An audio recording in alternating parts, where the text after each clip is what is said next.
And welcome back to the Superdome. Sean Payton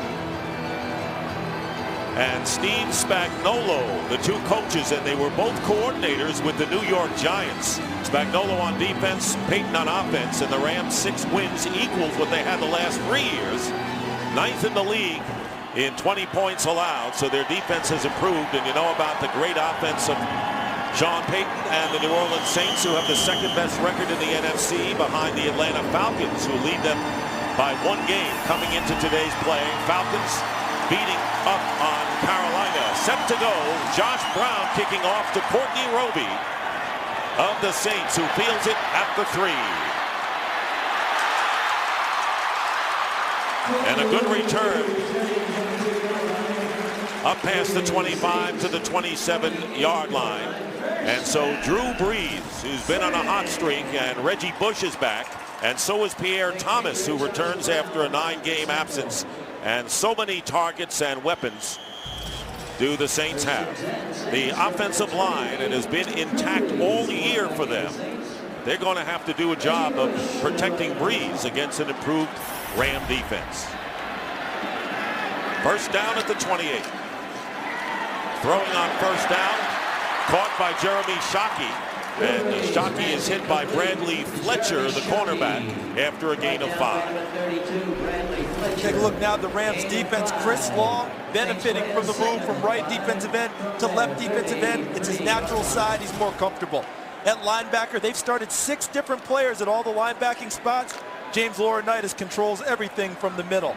And today at the corner, Quincy Butler starting for the injured Ron Bartell. On 2nd and 5, and out of the backfield to Pierre Thomas, who comes into the game. Knocked out of bounds again by Fletcher, and it is close to a first down.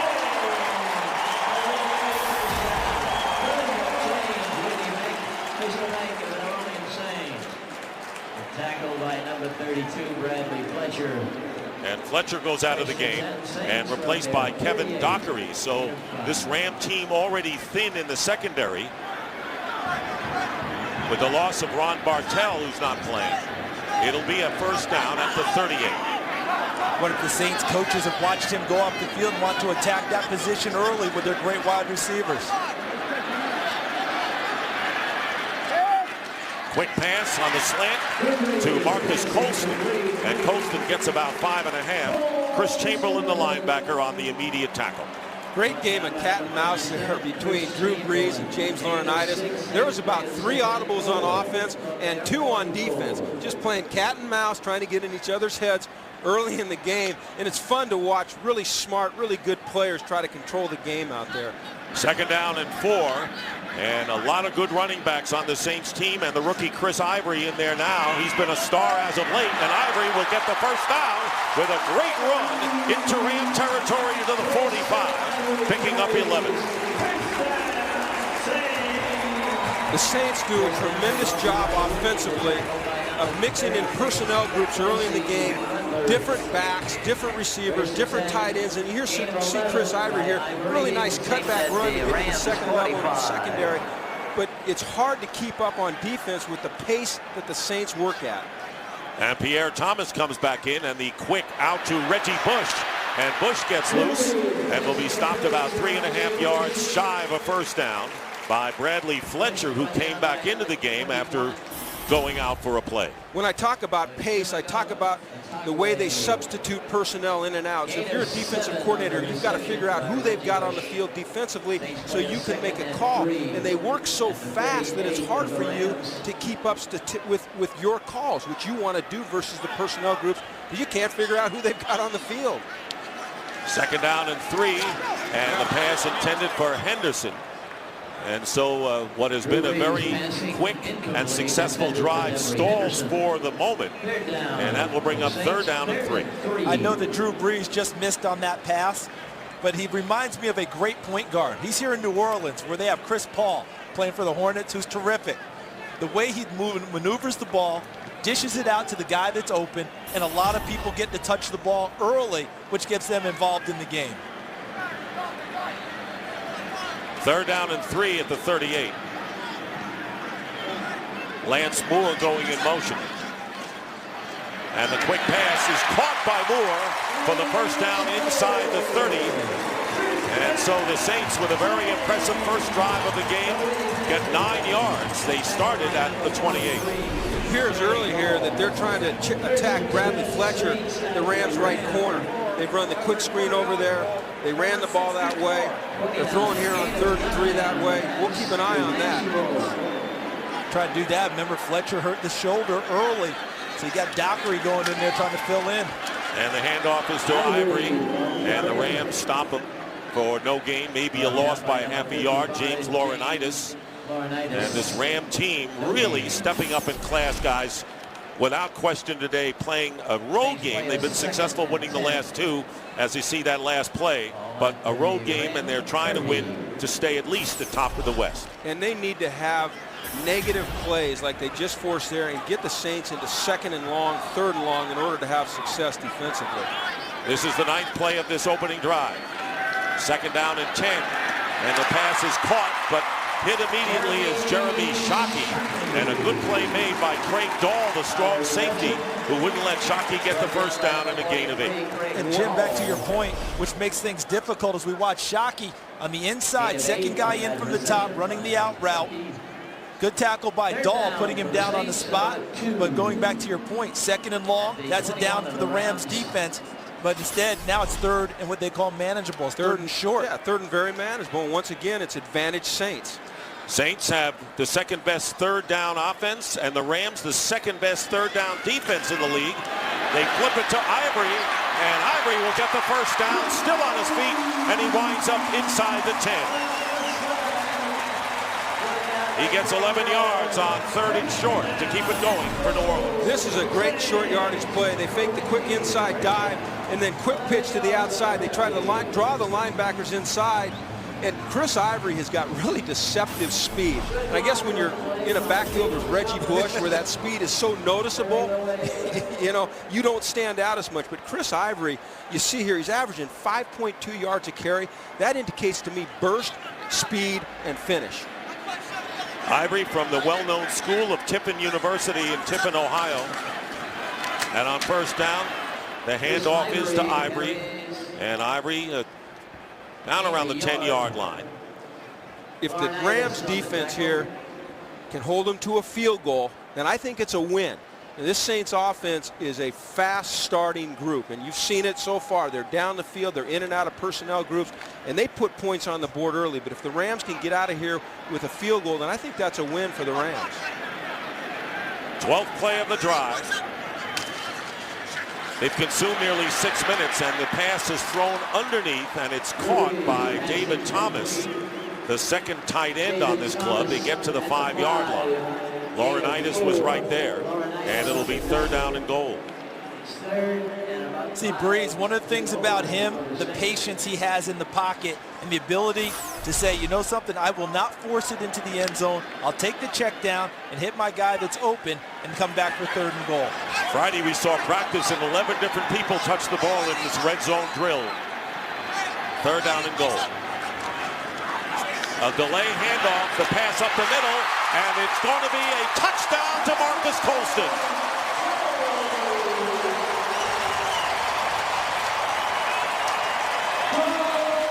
Five-yard throw from Drew Brees on the opening series of the game, and the Saints jump in front.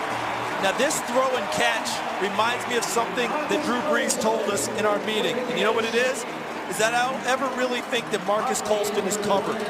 Wherever I put the ball, he uncovers himself against the defender, and with his catch radius, it's almost like go-go gadget. He can just go up and go get it, and there you have the touchdown. Garrett Hartley on to add the 7th point if he can for the Saints, and he does. So the 26th touchdown pass of the season for Drew Brees, and Colston now with 6 coming in as the team's receiving leader. 5 yards. New Orleans on their opening drive takes the lead. Sean Payton congratulating his offense as the Saints, they've been doing it all year, the largest margin in the NFL, outscoring their foes by 65 points in the first quarter. A 13-play, 72-yard drive. Brees throwing to 6 different receivers. And the kickoff into the end zone, being run out by Danny Amendola, and he is tripped up. Amendola is tripped up shy of the 20-yard line by Lee Torrance. So the Saints trying to keep pace with the Falcons, leading 7-0.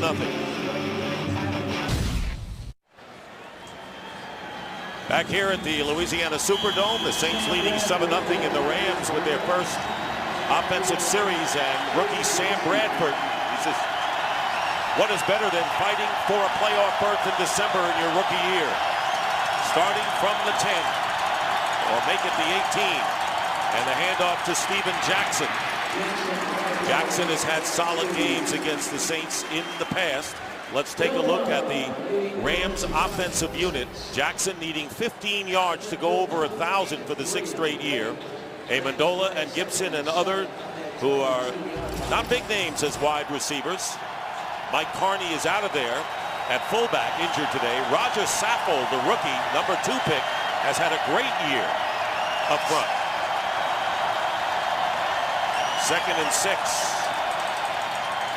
Bradford flush from the pocket, gets rid of it and completes the pass to Daniel Fells. And Fells, the tight end, giving the Rams a first down, getting out of trouble to the 32, picking up 10. When you look at this Saints defense, ranked 9th overall, 5th in points. It all starts up front. Will Smith gets a lot of publicity, but Cedric Ellis and Remy Adele, 2 powerful men inside. And then Jonathan Vilma, the quarterback of the defense, everything runs through him. He's an extension to Greg Williams. Keep your eye on 27, Malcolm Jenkins Day. He'll line up at safety in the slot. Great matchup with him and Danny Amendola. First down at the 32. Fake end around. And going deep is Bradford, and he overthrows Brandon Gibson. Covered downfield by Jabari Greer. It looked there like Gibson gave up on the route early, didn't think he was going to get it, because that kid can run. Watch it here. And the Saints get caught looking in the backfield. They squat, and he's open. He's just not running all out, and he can't quite get to it. Boy, that's a play the Rams need to make early in the game, Charles, if they want to stick with it close. And I think Jabari Greer got away with a little bit of a grab early in the route. A little bit. 2nd down and 10. Here's Jackson. Steven Jackson still going. First down. Loses the ball. And the Saints have it. And it's Jabari Greer who recovers.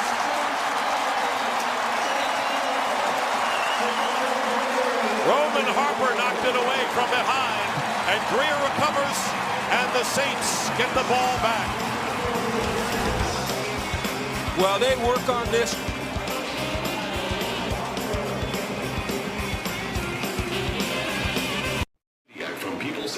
Saints get the ball back on the turnover, and Steven Jackson, first fumble in his last 562 touches, and it's bittersweet for sure. He went over 1,000 yards.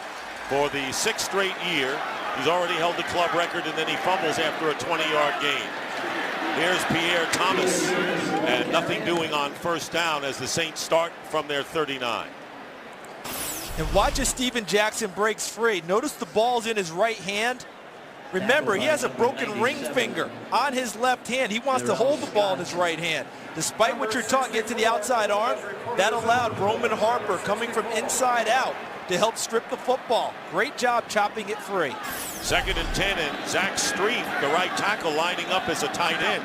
They told us he would do that for 8 to 10 snaps. And Chris Ivory trying to turn the corner.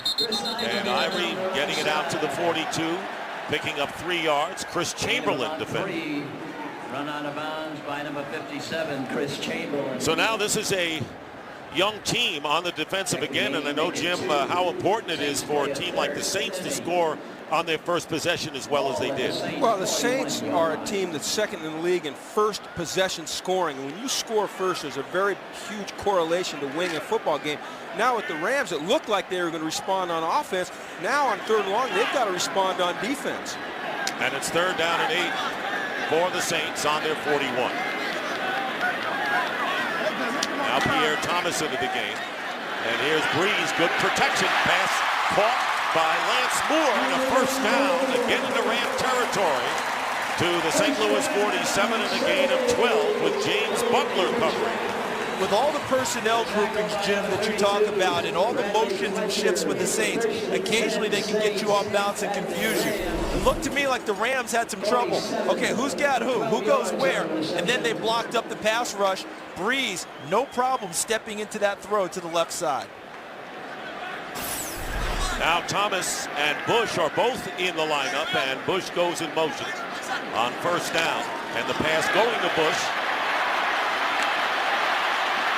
And he is knocked out of bounds by Chris Chamberlain.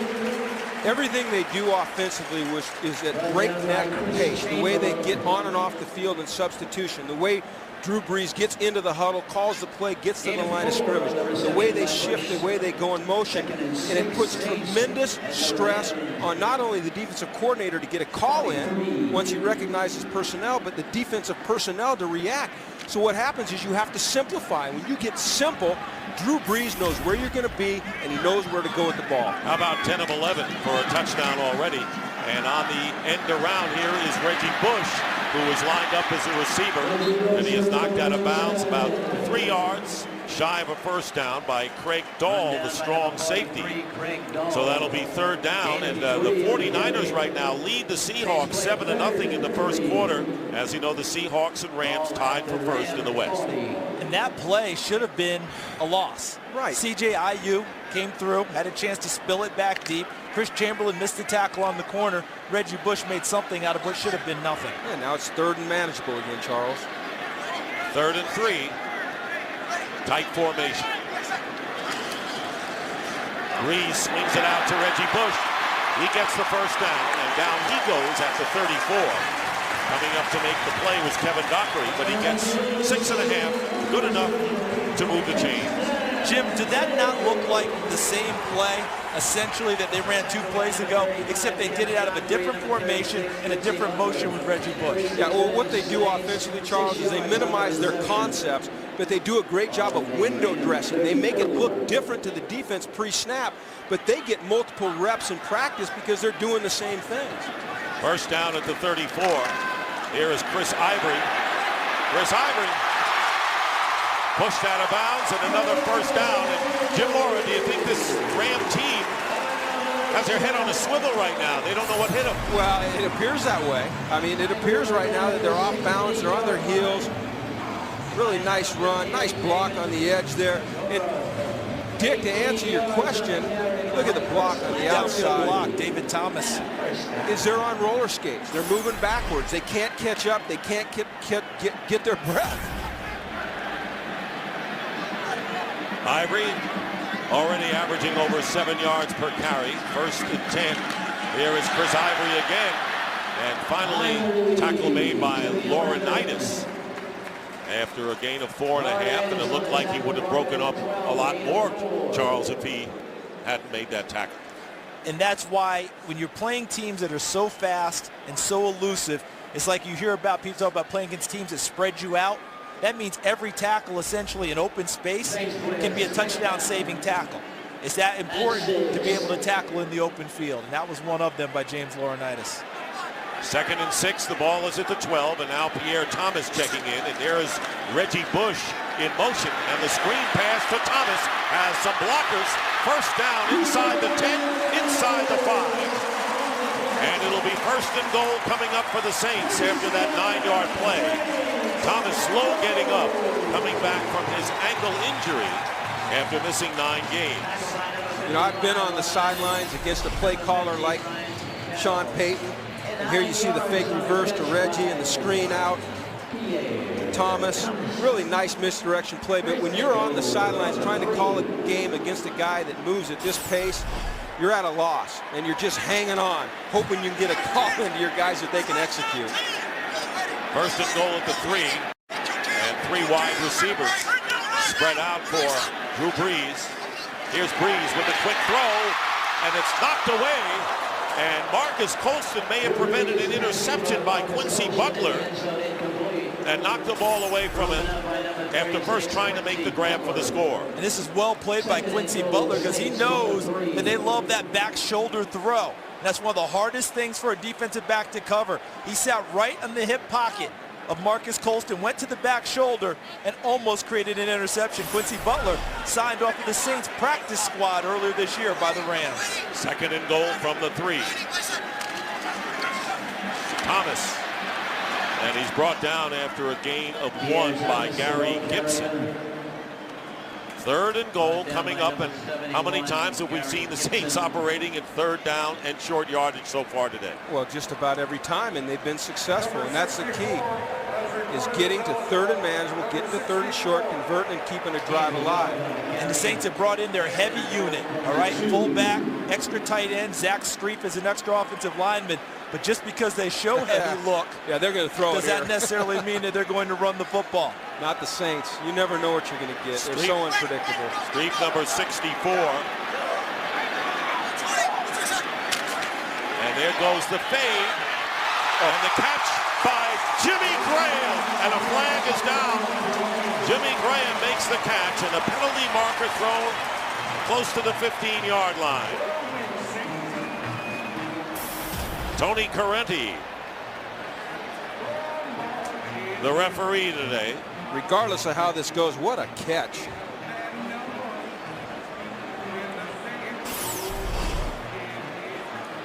You get a tight end matched up on a corner, you want to throw it up high where he can go get it. And he does, just out of the reach of Fletcher. With a flag. There's illegal substitution and sportsmanlike conduct. Number 85 came into the huddle from the bench, then was substituted for and consequently went out of bounds. This 15-yard penalty will be assessed. It'll repeat 3rd down. A big one. A big one against the Saints. It was Thomas, 85, he was talking about. So there's your huddle, okay? Here comes Graham into the huddle, and there goes Thomas out. See, Thomas was part of the original huddle. Here comes Graham late, and Jim, as a defensive guy, you know with the NFL rules now, you're supposed to be able to match when they change personnel for the defensive side. That's why it's unsportsmanlike conduct. Well, Tony Correnti did a great job of recognizing that you cannot have 12 guys in the huddle, especially when you're the Saints with all the personnel groups they use. They had too many men on the field a couple of times last week against the Bengals. Bush lining up to the top of your picture. 3rd down and goal, back at the 17, the pass up the middle, and it is caught by Colston for another touchdown.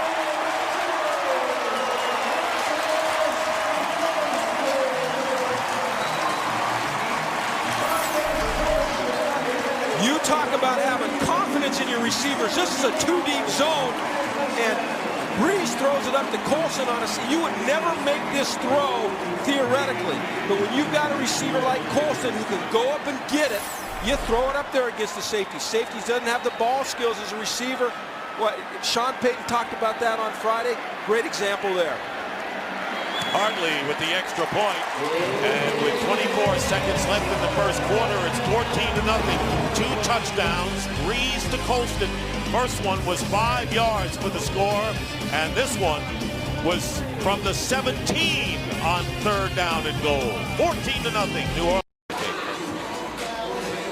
Taking advantage of the Steven Jackson fumble, the Saints go 61 yards. In this game, they are 6 for 6 on 3rd downs, including both touchdowns that they scored on 3rd down situations.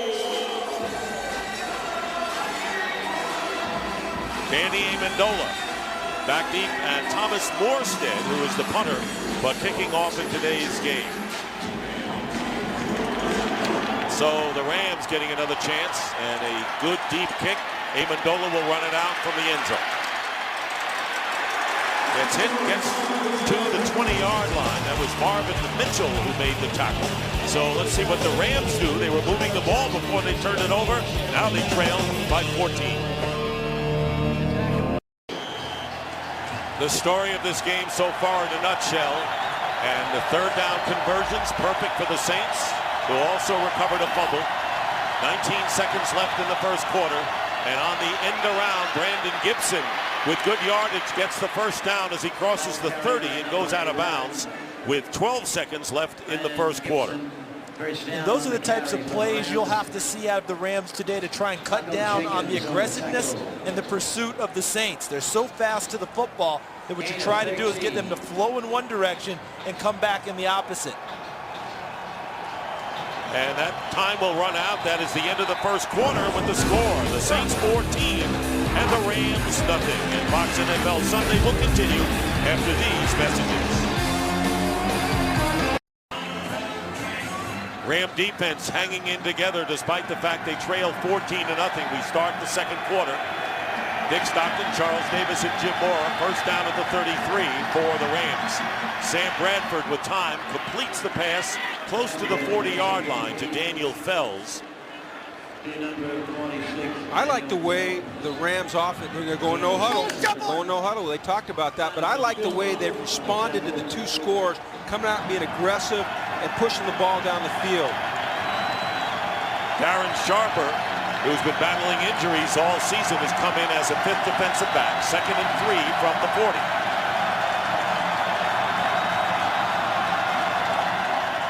Steven Jackson up the middle, good yardage, gets to midfield and picks up a first down, and it was Sharper who brought him to a halt, and a gain of 10 for Jackson. And Jim, you talked about them going to the no huddle, but you notice it's not one of those quick things where they're up on the line of scrimmage wanting to snap the ball fast. I think they're trying their best to keep the defense of the New Orleans Saints in base or whatever they're on the field with, read the coverage, and then call the plays from there.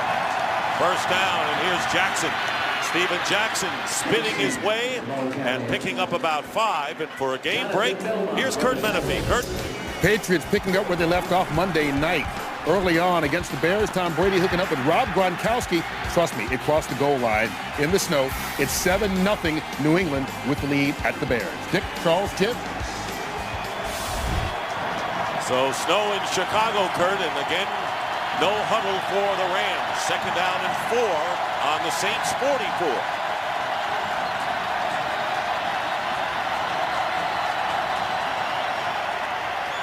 Bradford, and open is Jackson up the middle. Jackson inside the 30, and chasing him down is Malcolm Jenkins, and we've seen him do that this year on a couple of occasions, but a 19-yard pickup, and the Rams coming back smartly. First down at the 25. Watch Steven Jackson, number 39, get right to the sight line of Sam Bradford, hands up, calling for the football. Bradford puts it right on him, plenty of room to roam. We've talked about Sean Payton as a play caller. Early in this game, Pat Shurmur for the Rams is doing a very nice job mixing and matching against an aggressive Saints defense. Play action. Bradford will run out of bounds.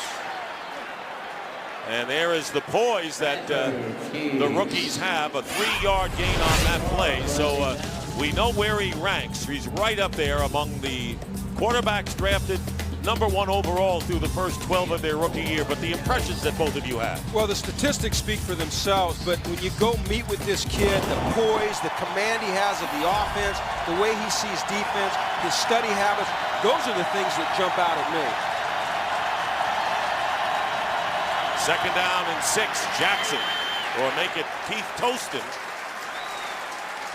With Kenneth Darby out of there, Toston becomes the backup running back, and he's giving Jackson a breather as he gets to. Your thoughts on Bradford, Charles? Well, for me, I go back to his college days. This is a kid who came out who maybe wasn't the most heralded quarterback in his class, beat out everyone, and he's got that quiet way about him, but he's one of the better athletes you'll ever run into. Don't play a round of golf against him. You'll get your feelings hurt, and your wallet will be a little bit lighter. Tight formation, 2 tight ends, 3rd and 4. And now they open it up a bit. Jackson, the running back. Bradford getting pressure up the middle, and the pass is incomplete. And Brandon Gibson claiming he was interfered with. No flag is down, and the Rams will have to settle for a field goal try. Brandon Gibson indicating against Jabari Greer, who earlier in the game got away with a slight tug against him. Did he this time, Jim? Well, little tug, but that ball was uncatchable. I don't think you call that right there. I think Sam Bradford needs to put that on him a little bit better.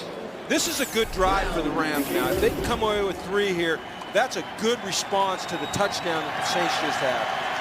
Josh Brown with a 38-yard attempt.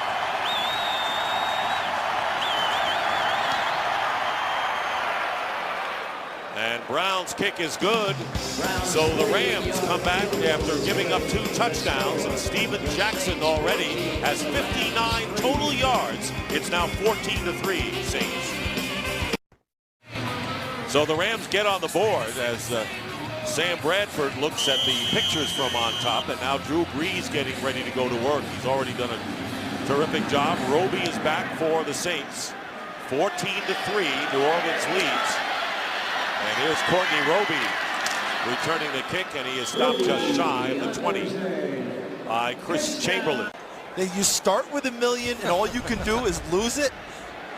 That is hardcore right there. If you put it in the bank, you get some interest. We know that. There you see the Saints touchdowns on their first 2 drives. And they were at least 10-play drives. First down at the 19 this time. Chris Ivory, the rookie, who doesn't play like a rookie. Play action for Brees. Has time. Drills it. Incomplete. And no receiver in the area. And that'll bring up second down. Interesting first down call. This is the first time the Saints haven't had decent field position to start. All right, backed up a little bit. But does that stop Sean Payton from being aggressive? Not at all. Remember this about Sean Payton. He was a quarterback when he played in college. Played a little bit in the NFL as a quarterback. So he calls the game through the eyes of the quarterback, but he also calls it like one of your guys, Jim, like a defensive coordinator. He's aggressive, attacking all the time. 2nd and 10, Reggie Bush checks in now. And here is Reggie Bush getting some running room and tackled shy of the first down. Didn't miss by much.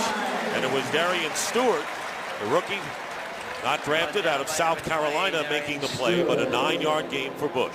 One of my favorite parts about being in this job I'm in now is being able to go to practice on Fridays and see how different teams operate. We went to the Saints practice on Friday, and the pace, we've talked a lot about pace so far, but they practice fast. You know, they get in and out of the huddle fast. They practice like they're going to play the game, and you don't see that out of every team, and that's part of that aggressive mentality that Sean Payton has, Charles. 3rd down and 1, Pierre Thomas in the game. Pass to Lance Moore, pushed out of bounds by Fletcher, and it'll be a first down for the Saints with a pickup of 5. That play look a little familiar to you guys at all? Does that play look familiar? Yes, it does. Anybody remember the Super Bowl, the 2-point conversion play? Look at, just stick it out there, right? He didn't have to take it across the goal line and make sure both hands were on it or anything like that. But that's the play right there.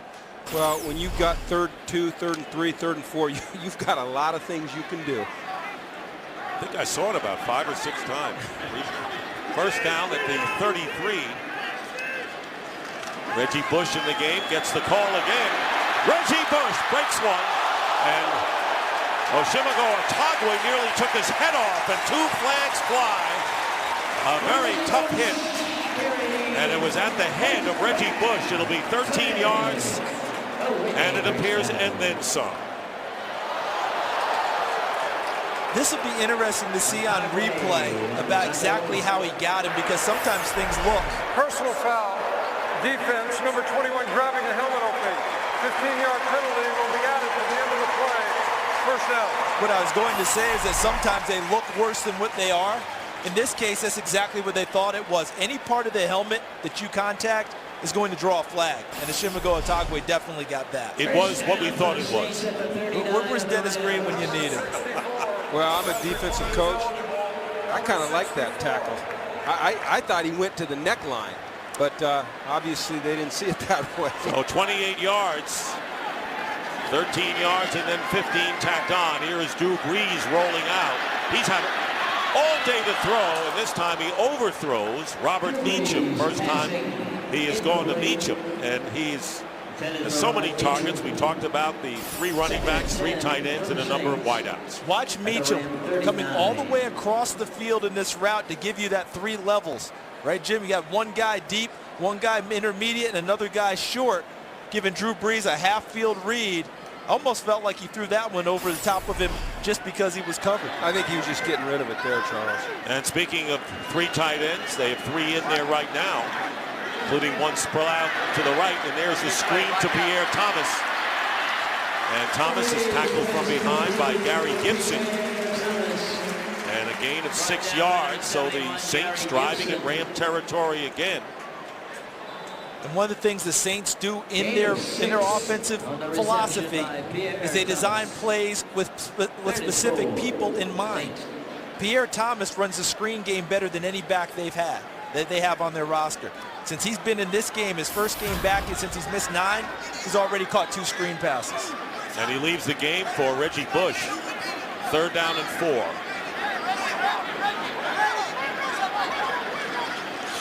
Quick toss to Bush. Reggie Bush going to be tackled, and a big play made by Quincy Butler, preventing Bush getting away for a possible first down. No gain on the play. Should he have taken this one up inside more instead of trying to shift it?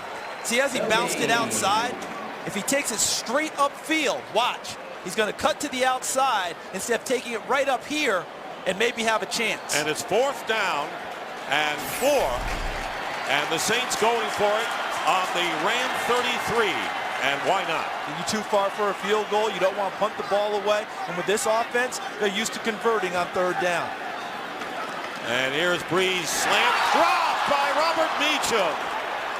And Meacham would have had the first down. He drops the 4th down pass, and the Rams will take over on down.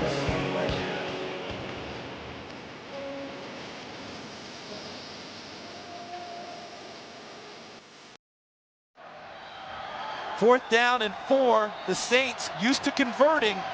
They don't get this one because Robert Meacham has a drop. So how do you handle it as a head coach? Do you jump all over him? He already knows he made the mistake. Sean Payton tells him he'll get the next one. First down at the 34. Play action. And the ball knocked away. And Steven Jackson is down. He covered up and is down. No further fumble, and they'll mark it at the 11-yard line. Jonathan Vilma coming in, knocking the ball away from Bradford. First sack of the game. Watch the pressure from the left side. Vilma starts in the middle, then comes to the outside and gets to his arm before it comes forward. This is definitely a fumble. The arm does not have a chance to move forward. Based on the play of Jonathan Vilma, Steven Jackson recovers the football, but the Rams are in a big hole. Loss of 22 yards. From his goal line, the screen to Jackson. Jackson getting a lot of it back. Is knocked out of bounds just short of the 30-yard line by Malcolm Jenkins. And as they always say, and you've said your team, you don't have to get it all back at once, James. No, that's 2 really good plays by Steven Jackson. First of all, getting the fumble, and then on the screen there, this kid is playing with some intensity, aggression. He's got a sense of urgency to the way he's playing. Well, Pam Oliver did an interview for us in our pregame show with Steven Jackson, talking about how excited he is to have meaningful games in December. And We're seeing it. You see it. He's running angry. Never been on a winner. So it's 3rd and 16. Bradford going up the middle, and it's caught by Amendola, but he is stopped short of the first down by about 5 yards, and the Rams will have to punt it away. Well, when you're 2nd and 32 and you get back to 4th and 7 or 8, that's not a bad response to a really poor first down play. And they're going to end this drive with a kick. You always want to. A PAT, right? A field goal or a punt. Punts are okay. When it could have been disaster on the fumble caused by Vilma. Reggie Bush is back deep, and Donnie Jones will kick. Saints lead it 14-3. Good punt by Jones. Fair catch called at the last instant by Bush. And the Saints will have it inside the 15. 49-yard kick, but it was Vilma with a big defensive play, almost forcing a turnover.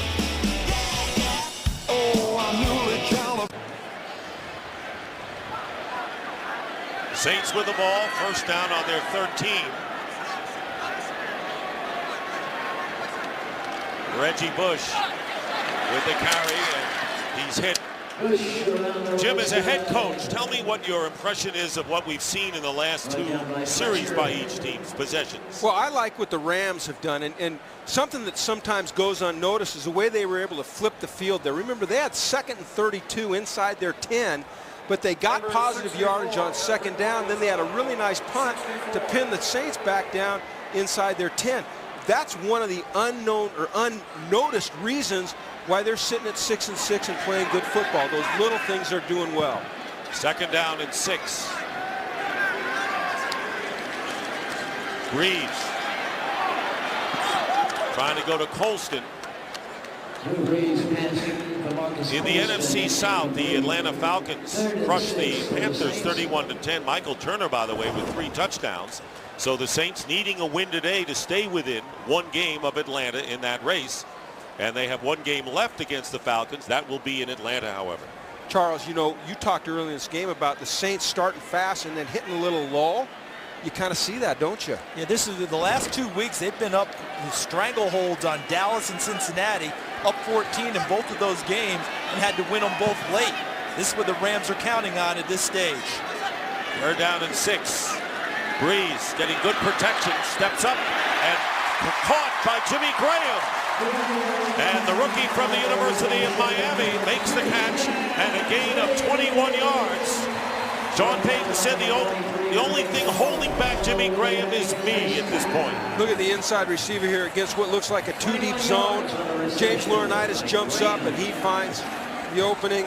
Look at the eyes of Breeze. Look at him scanning the field, good protection in the pocket, and then he puts it on the money. I think the thing that's impressed me the most so far about Jimmy Graham's development, only 1 year of football at the University of Miami, and already he's reading coverages, finding the dead spots against zones, and making big plays for the Saints. He was a hoopster there, Charles. And there's Breeze. Quick pass this time to Jeremy Shockey. And Shockey is ridden out of bounds about 3 yards shy of a 1st down. And time for another game break. Let's check in again with Kurt Menefee. Big matchup in the AFC West. San Diego and Kansas City. Mike Tolbert with the touchdown, putting the Chargers up 14-0. Dick, Charles, and Jim. San Diego 14 total points. Kansas City 15 total yards. And in a game that affects the Rams, Kurt, the 49ers leading 13-7 over the Seahawks.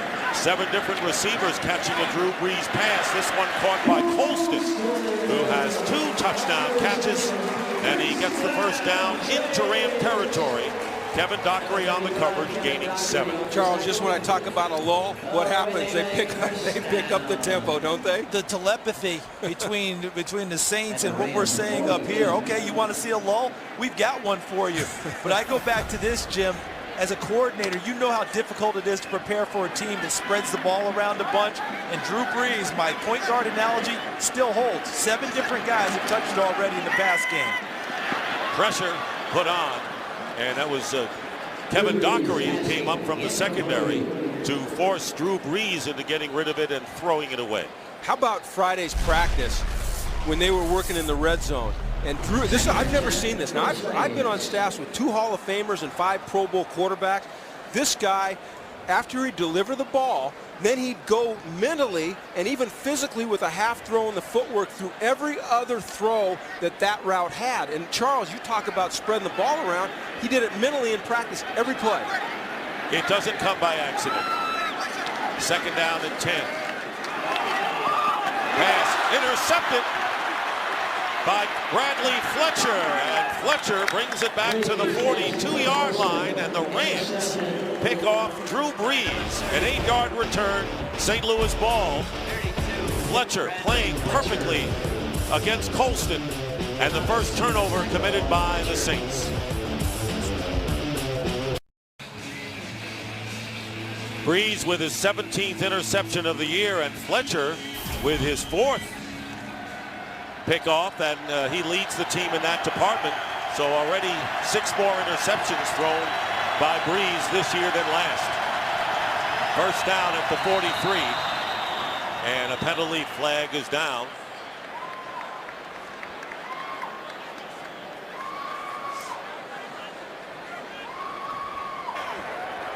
Encroachment, defense number 92.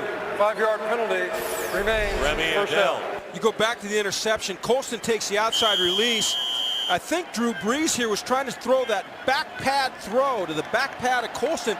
And that's just an uncharacteristic poor throw by Drew Brees. You don't see, I know he's throwing interceptions, but you don't see a bad throw like that very often. See if the Rams can capitalize on it. Here's Steven Jackson. And Jackson is tripped up at midfield, picking up 2 yards. It'll be 2nd down and 8.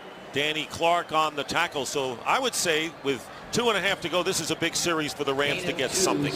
Yeah, I agree totally on that because they're hanging in there. All right, the defense just gave them life again. They're showing a lot of spunk, but they need to show results in order to keep the confidence high.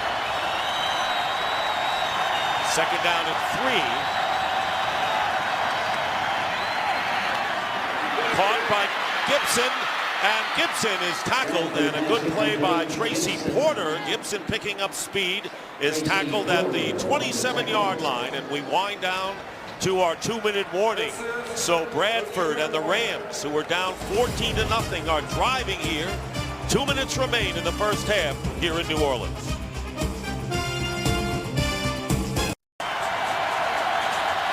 Two minutes to go in the first half, 14-3, a 23-yard pass prior to the 2-minute warning, and a first down on the 27. Play action. Bradford gets hit as he throws, and intended for Denario Alexander, incomplete. Let's go back to the previous play where, watch the eyes here of Sam Bradford, and he sees the 2 linebackers creeping up. And then Harper, he takes a look out at Harper right here, and he knows right now that pressure's coming, and there's no doubt that he's going to go to Brandon Gibson on the hot route out there, the quick hitch. You talk about a young rookie quarterback who can absorb a lot of information quickly. Great illustration there. He's thrown 9 passes. Brees has thrown 27. 2nd and 10, and knocked away. Amendola was the intended receiver, and Jabari Greer making the play. And that'll bring up 3rd and 10. Greg Williams, the defensive coordinator, and he kind of indicated he'd be coming at Bradford today. You just talked about the eyes of Sam Bradford. On this play, it was the eyes of Jabari Greer. He did that cluing technique where he read the quarterback and the receiver, kind of a split focus, and drove on the football when he saw the drop of Sam Bradford end.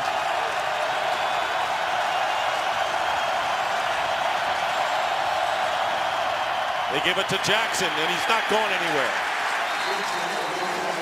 Alex Brown stops him in his tracks. So 4th down coming up, and the Rams again will have to try for a field goal, and a timeout called by the Saints. Saints have 2 remaining at 1:47 to go in the half. Go ahead, Jim. Yeah, well, there's people that say 3rd and 10, why run a draw? I'll tell you why you'd run a draw there. You're anticipating pressure. And a lot of times when Greg Williams brings pressure, it's overloaded pressure, which means there's gaps that if you can squirt through, you can hit a big gainer right there. So knowing that they're going to pressure, they didn't want to knock themselves out of field goal range by going back and throwing the football, and they thought maybe they could squirt Steven Jackson through for a first down. And worst case scenario, you kick a field goal. Well, coming up on the Visa halftime report, Kurt Terry, Howie, Michael, and Jimmy. Giants-Vikings game will be played tomorrow night in Detroit. Patriots up 21-0 over the Chicago Bears, and now field goal try from 45 yards for Josh Brown.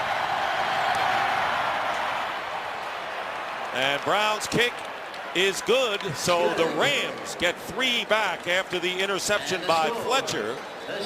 And with 1:42 remaining in the half, it is now 14-6, the Saints leading the Rams. And what a story in Minneapolis with the roof collapsing at the Metrodome at 5 a.m. What a scene. My first thought is, this is unbelievable camera work. I think Kurt Menefee in the pregame show said, this looks like something James Cameron would have done in a movie. Right. But my second thought, which probably should have been my first one, thank goodness no one was in the building, that no one got hurt in this situation. Surreal camera work. Charles, you hit it on the head. And if you want to see the entire scene in its entirety, foxsports.com is where to go. Don't forget, the Giants and Vikings game has been postponed. They'll play Monday night And they'll play at Ford Field in Detroit. Coverage will begin at 7 p.m. Eastern in the local markets. So how about the New York Giants? If you're the Giants, you left New York, you were headed to Minneapolis, you end up in Kansas City. Now you have to go to Detroit. The Vikings only have one transfer, Minneapolis to Detroit. Courtney Roby on the return, loses the ball.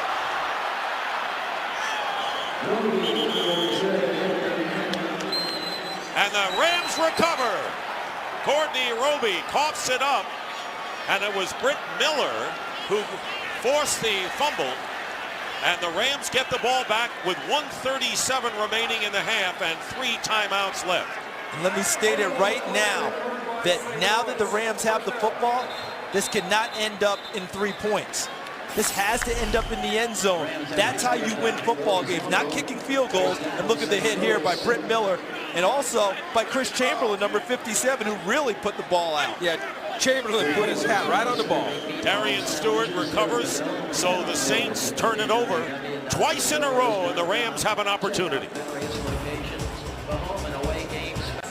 All right, thank you, Kurt. Now, before we tell you about the NFC West standings, it was Courtney Roby who was knocked down and still down, but he was talking, and that's a good sign. Sean Payton went over there to see how he was, and then he moved away. So the preliminary signs are more favorable than not, I would say, for Courtney Roby right now. And they're working with him, and they're bringing on the truck to take him off. Here it is again. He gets lined up as he goes through. Britt Miller hits him first, 49, and Chris Chamberlain knocks the ball free. And as he twisted and went down, he looks like he's trying to get to the football at that point. Then look at the top. People just sat on top of Chris Giordano. Number 37 goes right on top of Courtney Roby. Well, and he's going to be taken off on the stretcher here. And as you mentioned, Dick, we saw his hands moving. We saw him talking. And so time for another game break. Let's go out now to Kurt Menefee. Kurt? Well, the 49ers scoring quickly. While we showed you that last game break, they put up another touchdown. Bryant Westbrook revitalized with a little playing time. 62-yard touchdown reception from Alex Smith. And they lead the Seahawks 27-7, only 8 seconds after scoring before. Dick, Charles, Jim? All right, Kurt threatening to make a route out of that one. And the West, in which the St. Louis Rams and the Seattle Seahawks 6-6 coming into this game. And you know, a lot of people talking about you know, the fact that it may be a 500 team that wins this division, but the interesting thing is that they will have home field advantage on the first round of whoever wins in the NFC West. And Charles, we were talking about and we know that the playoff doesn't start now, but if the season were to end right now, these two teams would be playing, but where? They'd be playing in St. Louis. Right. Because St. Louis would be the division winner right now as things stand as we headed into today. First of all, we certainly hope Courtney Roby's going to be okay. That's the number one thing here. But as we turn it towards going down the stretch, Jim, we talked about this a little during this game. The Saints, with their typical fast start, but in recent weeks, they've shown that lull. They've shown that ability to let teams back into games. And the Rams, unfazed, have worked themselves back into this game. But I'm going to say it here and now. When they get on offense, it cannot be a field goal. They've got to find a way to stick the ball in the end zone. I agree with you there. But how about this Rams football team? How impressive that a young team like this, that was 1-15 last year, can come in here and weather the storm, play with the poise that they're playing with, and here we are inside the 2-minute. They've got the ball in scoring position. They're right in this game against the defending Super Bowl champions. They were down by 14-0, and you couldn't have a more emphatic 14-point deficit, Charles, the way this game went. Now we saw, and you can see now, moving his arms and extremities and talking, Courtney Roby, which is great news. Which is a terrific sign, because that's a tough hit, obviously, coming inside after on the kickoff return, and then one of his teammates sitting on him with the whole pile around him when the ball came loose. That is, but how about the Rams' back-to-back turnovers they created to put themselves in this position? You know, we come into this building today, and Jim, you're seeing a lot of old friends for you, and of course your dad was the most successful head coach that the Saints had before Sean Payton actually came on the scene a few years ago, and you worked on his staff for 5 years. You're feeling coming back to this building? Well, I love coming back here. As a head coach of the Atlanta Falcons, I came back here for the first game after Katrina. And you talk about an emotional time for me. You know, my dad spent 11 years here, led them to 4 playoff games. They had never had a winning season. And I came back for that first game after Katrina. There was no chance we were going to win that game. But going off the field, I had tears in my eyes for the people here in New Orleans because I know how much this franchise, this football team means to this region. And at that time, coming through what they just come through, you know, you never want to lose a football game, ever. But if there was one that I had to lose, that was the one that I could stomach, just because I knew it meant so much to these people. Talk about my dad. He has been so welcomed back here. Sean Payton has gone out of his way to welcome my dad back into the fold of the New Orleans Saints, and he loves coming here. And, you know, can we just switch topics here? Look at Drew Brees right there, saying a prayer. You know, these football players, they go out onto this football field and they get after each other. But when they're comrades, and when one of them goes down, regardless of which team it is, boy, the concern, and you just see it. They're concerned about each other as people.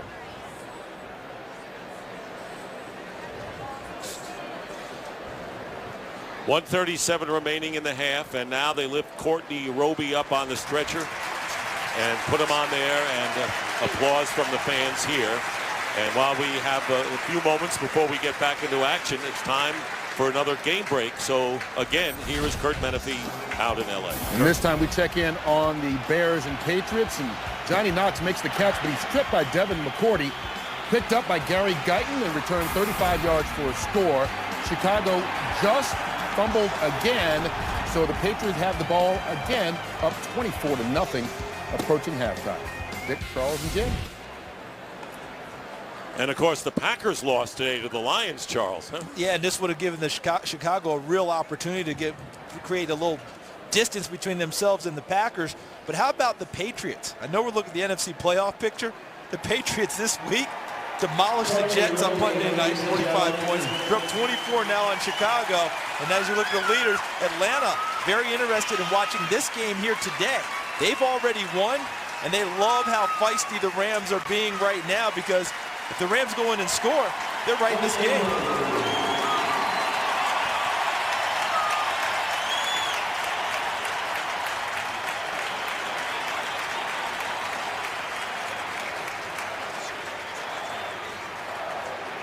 So Courtney Roby, fans chanting his name. And now we're ready to resume. The Rams trying to take advantage of the turnover, first down. And here's Steven Jackson. Jackson bullying his way. Vilma makes the stop at the 15-yard line and a 6-yard gain. And the Rams have all 3 timeouts remaining with under a minute and a half on the clock. And you used the word bully there, Dick. That was a bully run. Did you see hit it up there? He is determined. Did you see who he knocked out of the way? One of his own offensive linemen. If you're not going to stick it up in there and knock someone out of the way yourself, Steven Jackson said, I'll help you along. Second down and 6. Bradford's pass, and it's intercepted by Malcolm Jenkins. Bradford misses him.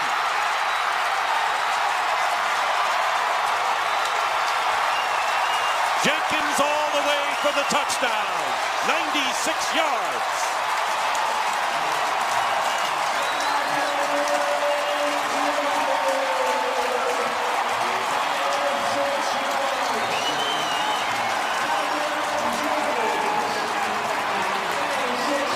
And how things change in a hurry. Instead of the Rams making it a closer game, the Saints widen it to 20-6, and the extra point coming up.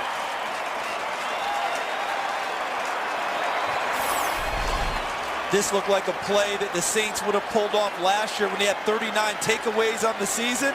Malcolm Jenkins just sat in coverage, read the eyes, and took it the other way for a big lead for the Saints. And that is the first interception of the year for Jenkins, who has done other great things in the secondary for the Saints. Well, if you're going to throw, this is a cover 2 defense, and if you're going to throw this ball, you got to get it out on the boundary. You can't bring it inside to where the safety can make the play. That's a poor throw by Sam Bradford. Not a bad decision, because you want that, they call that the dead spot. You want to hit the dead spot versus a 2-deep zone. That's that area out on the boundary. But you've got to put it out there. You can't bring it inside where the safety's going to be, and that's what he did.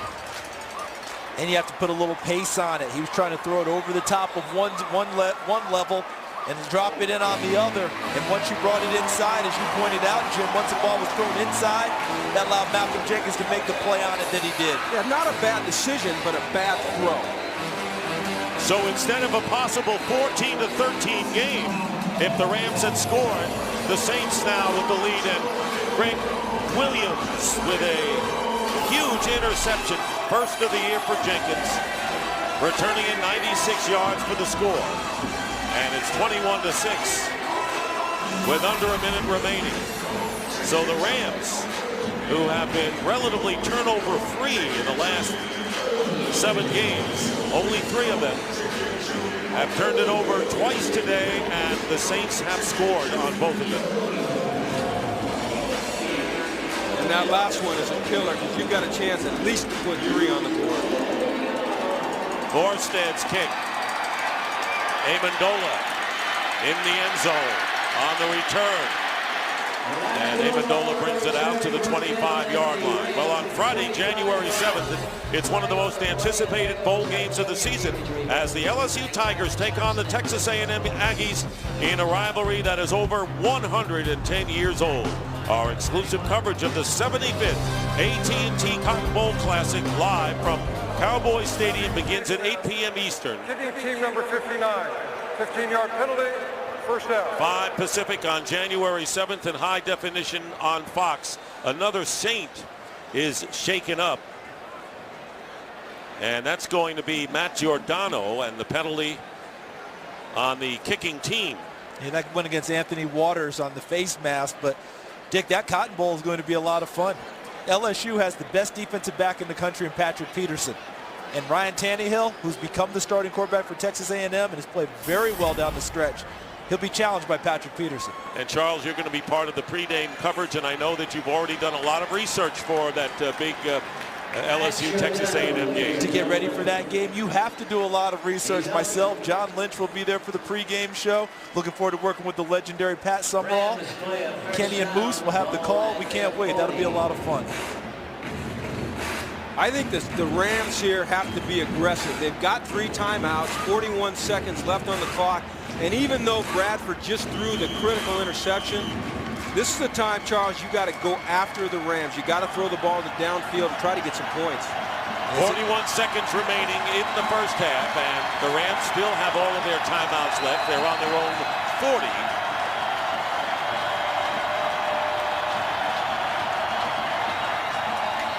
Short drop, and Jackson on the swing pass stops the clock at 37 seconds after picking up 6 yards. You have to understand with the Rams here, because I'm with you on this one, Jim, but it's easier to do if Sam Bradford's your quarterback. And what I mean by that is they've got full trust in this young man. Yes, they do. Right? They don't see him get, you use the word unflappable in the open. That's what he's been like. That interception already gone out of his head. They don't feel the need to protect him the way you would many young quarterbacks. Great point. Second down and 4. Bradford under pressure and gets rid of it, and the flag will come down. And possible intentional grounding call as Scott Shanley, the linebacker, came up strong on Bradford. I think he was still in the pocket, and the ball didn't get to the yard line.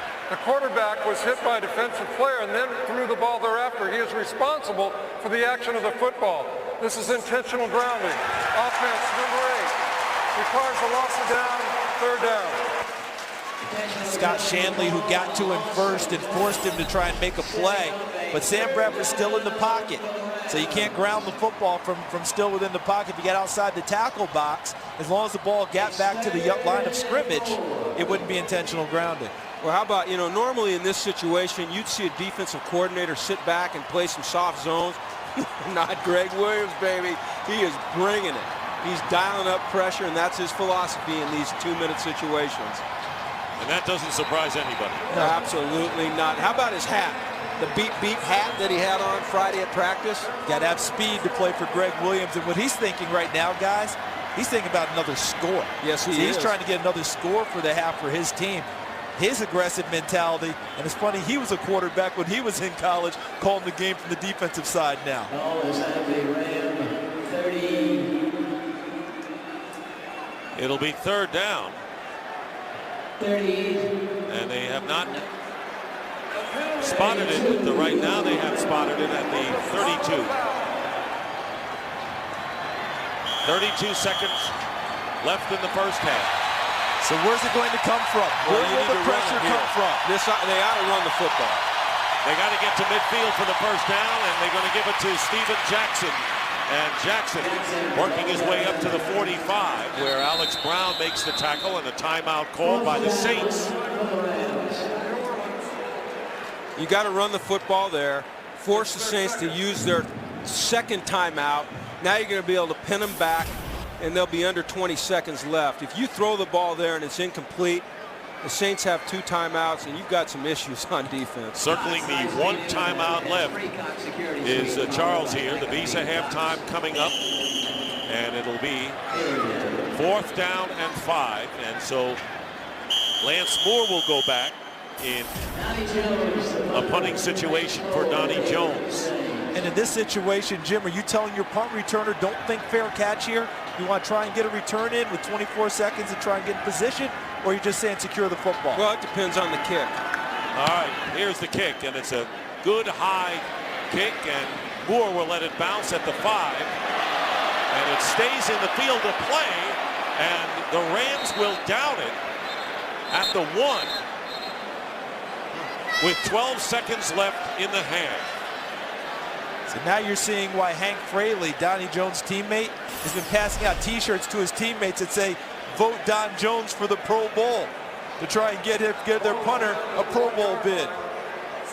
And that's why you run it on 3rd and long. The percentages on 3rd down and 14 or 15 or whatever that 3rd down was say, hey, you're not going to make it. So run the football, punt it, pin them back here. Now, unless the Saints come out and just take a shot deep on the first play, which would surprise me, they're just going to run the ball up the middle. Maybe Drew Brees runs a sneak. Maybe they hand it off to Pierre Thomas. But this really inhibits their ability to try to score more points before the end of the half.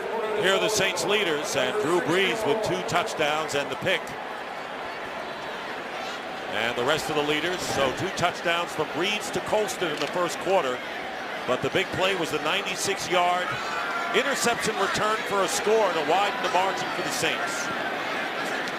Pierre Thomas with the handoff and brings it out to the 5, and that should do it.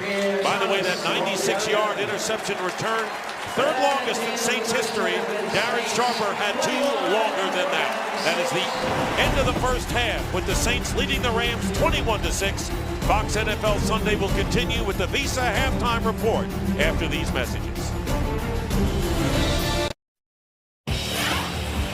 The Saints jumped out to a 14-0 lead on a couple of touchdown passes from Drew Brees to Marcus Colston. And as promised, pressure was put on rookie quarterback Sam Bradford. 4 knockdowns, 6 hurries, and a sack, including a big interception return for a touchdown. Malcolm Jenkins, a 14-6 game. Rams were threatening, and now it is 21-6. in favor of the Saints. And follow your favorite team all season long. Go to iTunes.com/NFL. So quick impressions and what we meant to anticipate, guys. Well, I'm impressed with how the Rams have hung in there. I know it's 21-6, but they keep coming back. And except for that interception for the pick six, they were in great position to be right in this game. I'm impressed with how the Saints continue to play well on defense. Their statistics so much better this year than last year, except in takeaways. But the old Saints emerged near the end of the half with Malcolm Jenkins' return for a touchdown. Okay, we're set for the second half kickoff, and the latest report on Courtney Roby. He has movement in his hands and feet as he was hit and taken off on a stretcher. And second half underway, Danny Amendola returning again from the end zone for the Rams and dropped at the 23.5-yard line. And so Sam Bradford coming out. He was 7 of 13 for 91 yards and the critical interception in the first half for St. Louis. Those are his numbers. Steven Jackson gained 61 yards rushing and 41 as a receiver. So he's gone over 100 already. He averages 119 yards per game from scrimmage. Been doing that since 2006. Gets the carry to start the third quarter and gets a yard. And let's take a look at all the numbers here in the first half. Well, right away, what jumps out at me, 0 for 4 on third downs for the Rams. That doesn't keep drives going against a tough Saints defense. And then when you look at 8 for 9 for the Saints, that does keep drives going. And a lot of those have been third and short. And the Saints taking advantage of both Ram turnovers for touchdowns, 2nd down and 9. Bradford trying to get it to Laurent Robinson. And it'll be 3rd and long for St. Louis. Bradford's a little bit affected right now by the pressure. We've done some games, and this is the first time I've seen him look a little frustrated. And he's going to need to get it back together here quickly. Saints have won 5 in a row. And they've averaged 30 points a game in those 5 wins.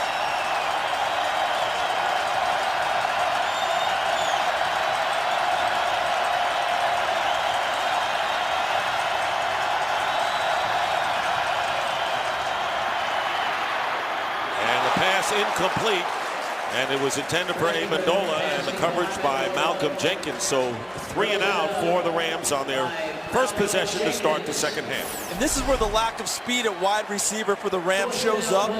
The Saints defensive backs don't think anyone can run past them, so they went to a man-free coverage. Darren Sharp was the free safety in the middle over the top of everything. Everyone else matched up man-to-man, and Malcolm Jenkins breaks up that pass. Reggie Bush, and Sean Payton said Bush would return punts when the field position looked good, and it does here. Donnie Jones kicking. Oh, you don't want to put it right down the middle for this guy. Well, good hang time, and here is Bush at the 17. And he is dropped at the 25 by Brent Miller. Pressure on Bradford, and you knew that was coming from Greg Williams all day. 44-ounce collector's cup. First down at the 25. Drew Brees, 19 of 27 for 143 yards, 2 touchdowns and an interception. And this pass, is it caught? It was between the legs. It was a drop by Marcus Colston. How do you assess the Rams defense, Jim, to this point? Well, you know, they gave up 2 touchdowns on the first 2 drives, but since then they've really settled down. They've adapted to the pace and the rhythm that the Saints are throwing at them, and they're playing well, Dick. One of the touchdowns, of course, was a defensive score on the interception. 2nd and 10. Reggie Bush knocked out of bounds, and it'll be 3rd down and long. Chris Chamberlain starting today's game, had a broken hand last week. There you see the first half possessions of the Saints after the 2 quick scores. Good job done by the Rams, as you point out. And great sound effects there, huh? Felt like it was right there in your face. That you got our Fox sound guy down there. Felt like they were right in our living room. See, you thought it was fun being a coach, but up here you get the sound effects. This, You almost broke down and threw yourself into the play, didn't you? 3rd down and 7. Rams looking for a stop here. After they were 3 and out, here's Drew Brees. Brees' pass, and it is knocked away. And it was intended. Craig Dahl had a chance on picking it up, intended for Lance Moore. Trying to throw it in there, and that's actually Marcus Colston coming from the 3rd guy inside, and the ball's behind him inside instead of to the outside, and popped up where Dahl almost has a chance to catch the football. But it has to be frustrating for Sean Payton and his offense. You set such a breakneck pace, you score twice, and once again, things start to stall a little bit in the middle parts of the game. Amendola back deep. Good kick by Morstead. Amendola at the 20. And this little guy can play. As a high school performer in Houston, he used to go against his dad's team. Dad coached a different team than he played on, and he could play.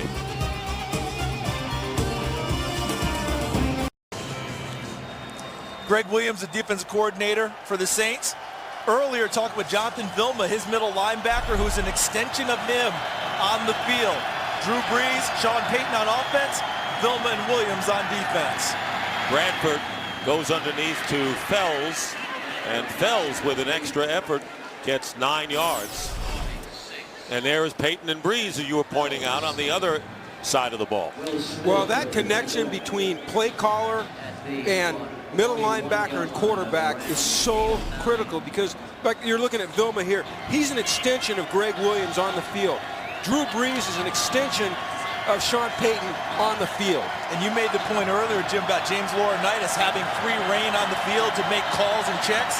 Jonathan Vilma has the same thing on his side. Jackson on 2nd and 1 gets the first down to the 45. What happens when the defensive man, like you were, is the head coach dealing with the quarterback? Well, you'd hope that you have enough trust in your offensive coordinator that you could kind of let him do it. When I was in Atlanta with Mike Vick, I drove our offensive coordinator, Greg Knapp, crazy, because he'd be talking to Mike, hey, do this, do that. I said, hey, Mike, just run, you know? Use your strengths. Yeah. First down for the Rams on their 45. Play action. Bradford drills it, and it's caught by Brandon Gibson. Changes direction in Saints territory and dragged down at the 23 by Malcolm Jenkins. A 32-yard pickup for the Rams. What a terrific move by Gibson. And as deep as the safeties play for the Saints, Jim, this is what I don't expect this. Look at how deep he is, all right? Look how far that distance is between the line of scrimmage and him. Now watch the catch by Gibson. When a safety's that deep, I wouldn't expect the second move to get by him as that one did. Great point. Longest play from scrimmage for the Rams. First down on the Saints 23. Here's Jackson, who's tackled from behind by the strong safety Roman Harper, and stopped for no gain. What's working for the Rams right now is their play action and their movement stuff that gets Bradford out of the pocket. With so much pressure coming up the middle out of this defense, they need to get him on the move. The other thing is they can't get away from the run game. Even though they're not having big success with a lot of long games, it's still got to be a threat. And the reason that they have the threat with the play action is because of what you just said, the run game. Without them being able to run it somewhat effectively, there is no play action to be able to throw.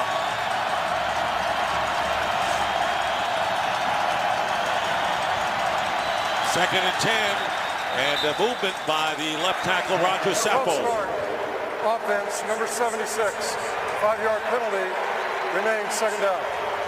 You can't get down here in scoring position and then have those critical pre-snap penalties. You shoot yourself in the foot, and we're in the dome, and it's loud, and it's hard, but you've got to have the discipline to hang in there if you want to be able to put 7s on the board and not just 3s on the board. Now it is second and 15, and back to the 28.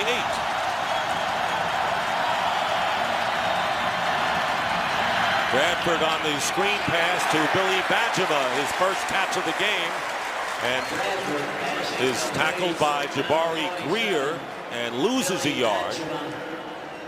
Well, watch the fullback, Miller. He misses his block out here, and that was critical. You just saw it out of the corner of your eye there, but he's got to make that block. If he makes that block, that play goes.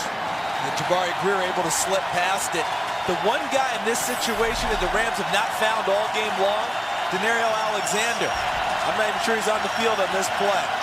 It'll be third and 15.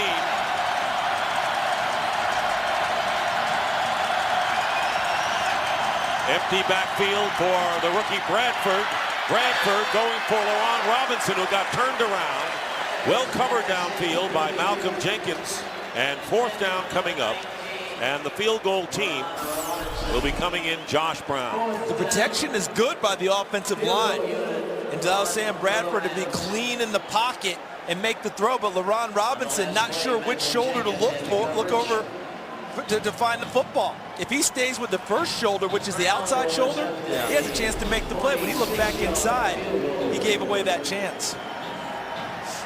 So the Rams trying for their third field goal. Brown from 46.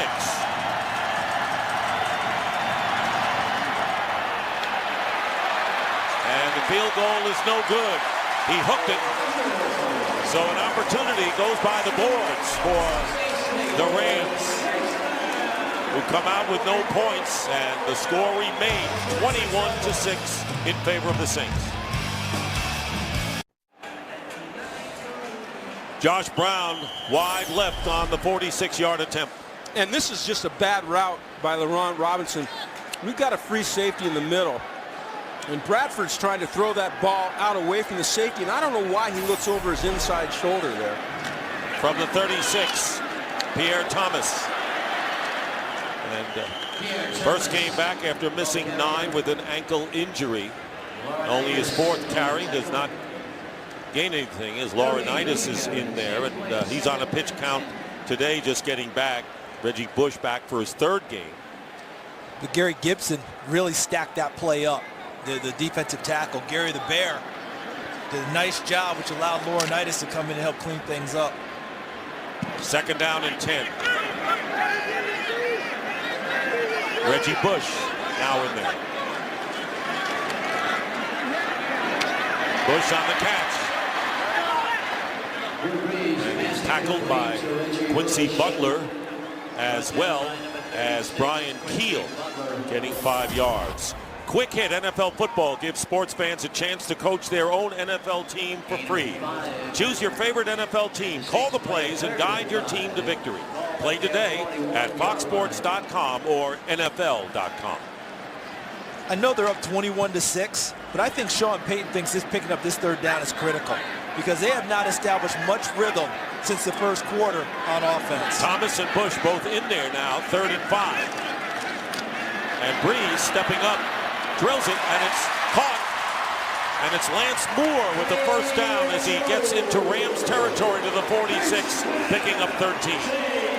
Just way too much time for a guy like Drew Brees to stand back there and survey the field.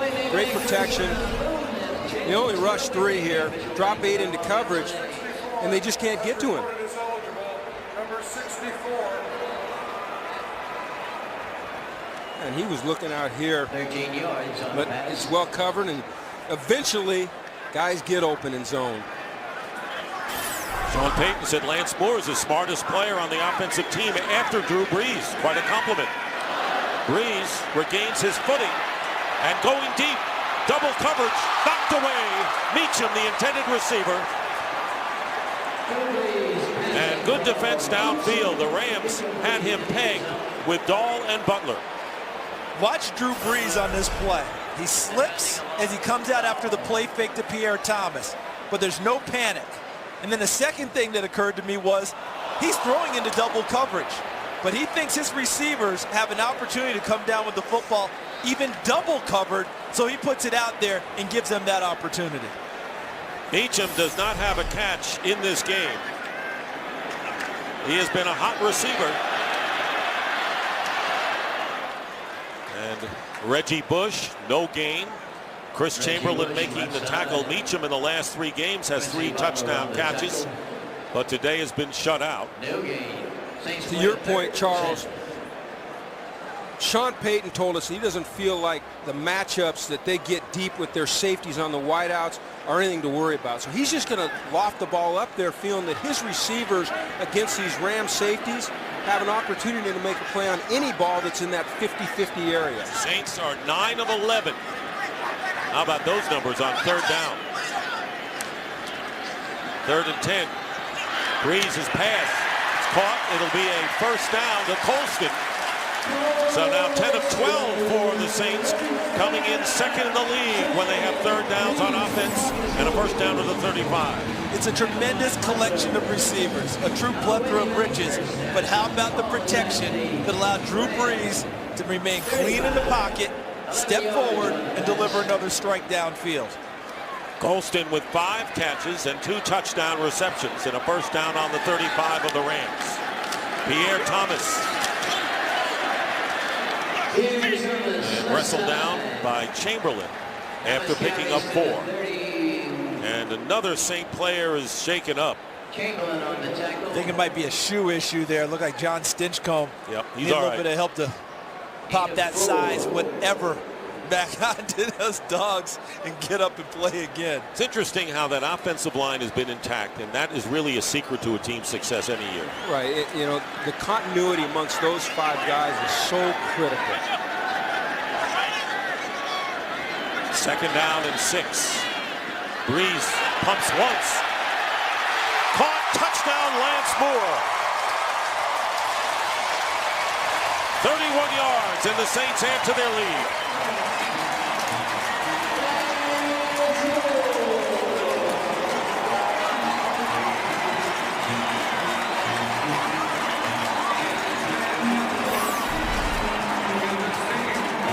Nice pump fake. Freezes the defensive back. And then wide open Moore down the field. The problem right now that the Rams are having is they're not able to generate any kind of pass rush with 4. They need to start adding a 5th and a 6th rusher if they plan on affecting Breeze at all. Garrett Hartley. And the Saints lead it 28-6. So Breeze is delighted, as is Lance Moore, who has 7 touchdown catches. Colston with a pair today also has 7 for the season.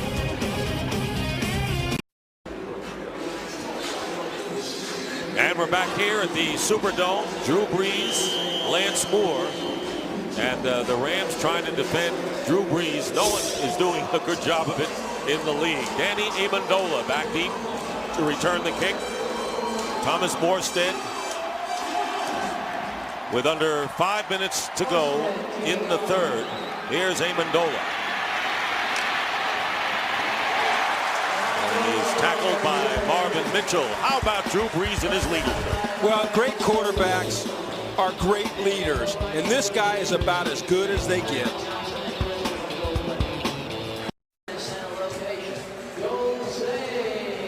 The Saints with a 28-6 lead, looking for their 6th victory in a row, trying to keep pace with the Falcons, who won today. There'll be a game behind Atlanta if New Orleans goes on and wins this one. First down at the 21 for the Rams. Here's the quick pass to Amendola, and tackled immediately by Tracy Porter, and a loss of 1. Let's go back to the touchdown and circle the right corner here. Quincy Butler, he's responsible for the deep 3rd. That's the deepest outside zone, but he gets his eyes back inside. He sees the flat route, reacts a little bit to the pump, and it's over from there, because you are not going to catch that receiver right there. Too much speed with Moore. And there's Steve Spagnuolo bringing his defense together to talk to him about a few adjustments. So much for just adjustments happening at halftime. They happen in every series, almost every play. Second down and 11. And knocked down. Good play. Jabari Greer makes the play against Laurent Robinson, and it'll be 3rd down and 11. And now you can see the Saints playing with the lead, playing with a lot of swagger on offense and defense here. Zero fear of the defensive backs against the Rams receivers in terms of them running past them and making a big play. They don't have any right now. They're just going to stay right on their hip, run with them, and try and make a play on the ball.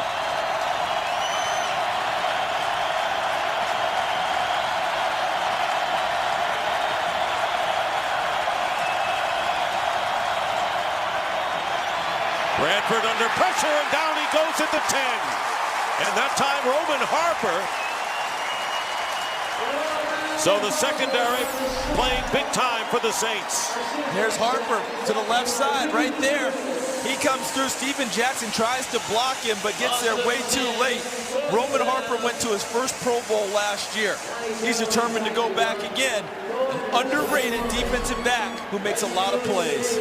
A loss of 10, and that is the 2nd sack by the Saints, and it was a DB who got it. And so Donnie Jones will be kicking. Reggie Bush standing in midfield for the Saints. Another good kick sends Bush back to the 34. And good coverage that time after the great punt of 57 yards. Well,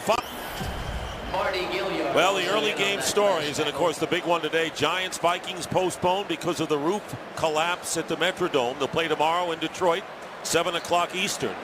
Lions shock the Packers. Aaron Rodgers is hurt, and the Buccaneers beat the Redskins. Their playoff hopes have been enhanced for sure. First down at the 40 for Breeze. At it again. Completes. Shy of midfield to Shockey.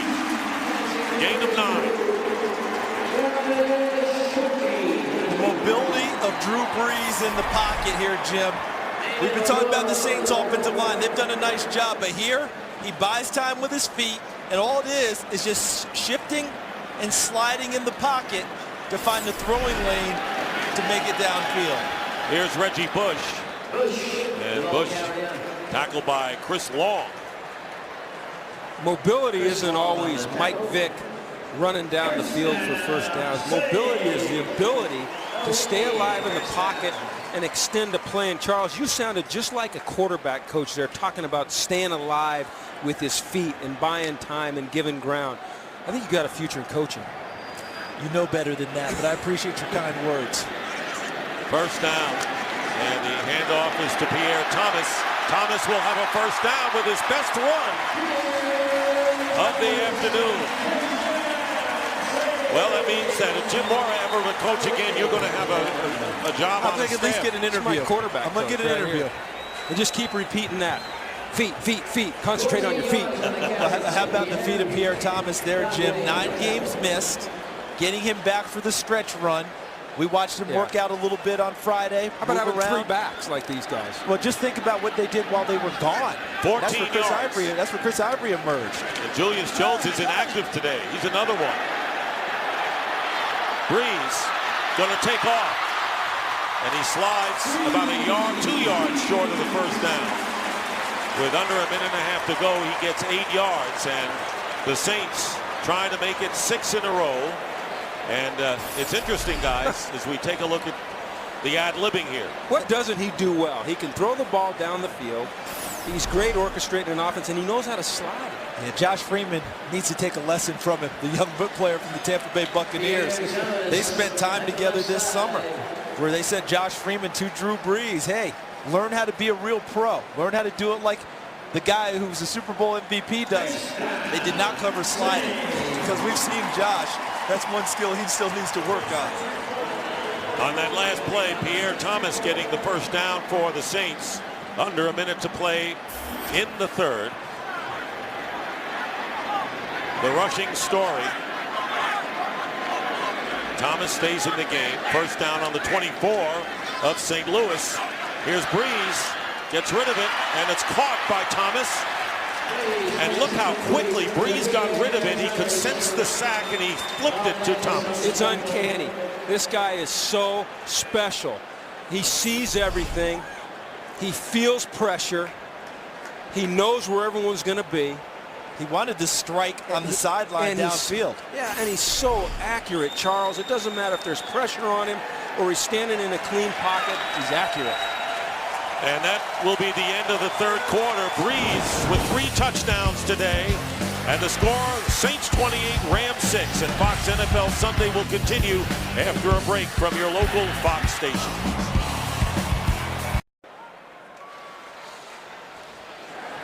Start of the fourth quarter, Dick Stockton, Charles Davis, and Jim Mora. Saints are threatening. They have a 2nd down and 1 on the Rams' 15-yard line. And the pitch to Reggie Bush.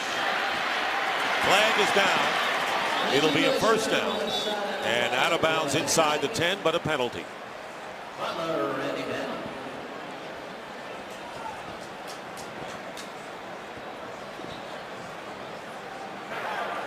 Holding, offense number 85. 10-yard penalty, repeat, 2nd down. That was the tight end, David Thomas. There's David Thomas working. What he did was he grabbed the ankle at the end. I mean, if that was the Iowa State wrestling tournament, that's 2 points for a single leg takedown. Boy, they're powers, aren't they? Iowa State. Iowa, Iowa State, Oklahoma State, Oklahoma. Minnesota now involved. Is there anything you don't know about Charles? Oh, by the You're way, an encyclopedia of sports. Cornell's #1 in the nation now. There you go. Throw the Ivy League in. 2nd down and 8. Breeze rolling out, going for the end zone, off the hands of Colston. Trying to go to him for the 3rd touchdown of the game. Not this time. And it'll be 3rd down and 8. I didn't know he could overthrow Marcus Colston. No, because that's go-go gadget, as you called him earlier, and you think that he'd just be able to extend up and catch that ball. I mean, his catch radius is one of the best in the league. And I'm really surprised that this one actually got over the top. You saw him walking in the tunnel today, you were telling me. He and Robert Meacham coming in the tunnel after an early warm-up. So impressive. Terrific kids, first of all. And just so impressive when you look at their makeup and their build, and you think, my goodness. No wonder Drew Brees has so much fun showing up every day. 3rd down and 8. 10 out of 12 on 3rd down conversions. Can they keep it going? And this pass incomplete. And really a tough play as Lance Moore was the closest to the ball. And it'll be 4th down coming up for the Saints. Watch. This is supposed to be a screen inside to Reggie Bush. He starts outside. Now he's trying to break back inside, but a nice job there. CJ Ayu, 99 was the first one, and then James Hall, number 96, the second, to knock the timing of the play off and disrupt it, and Breeze had to throw it away. So here's Garrett Hartley, who's 10 of his last 11, including 5 in a row. This will be a 40-yard attempt by Hartley, and the kick is good. Hartley, who was replaced for 2 games by John Carney, but Sean Payton never lost confidence in his kicker. He gets 3, and it's now 31-6, the Saints. Rams losing here, and Seattle losing 40-14 to San Francisco. The 49ers could move to within a game of both of those teams in the NFC West. Now, the 49ers play at San Diego, but in 2 weeks, the 49ers play at St. Louis, and the 49ers won the first game between these teams. So, interesting in the NFC West as Amendola returning from the goal line and upended shy of the 20. And losing the ball, but down by contact. Jeff Charleston on the tackle for the Saints. And once again, our Junior Tigers on the ball. Highland Johnson and Chris. A couple of the players briefly pushing and shoving. It'll be a 1st down at the market at the 20. The Rams need to get something going here, and that sounds like you're stating the obvious, but I'm not necessarily just talking for this game. I'm talking about confidence going forward in their next 3 games. We've got a challenge. And the ruling on the field is that there was no fumble. Coming over to talk on the Saints side.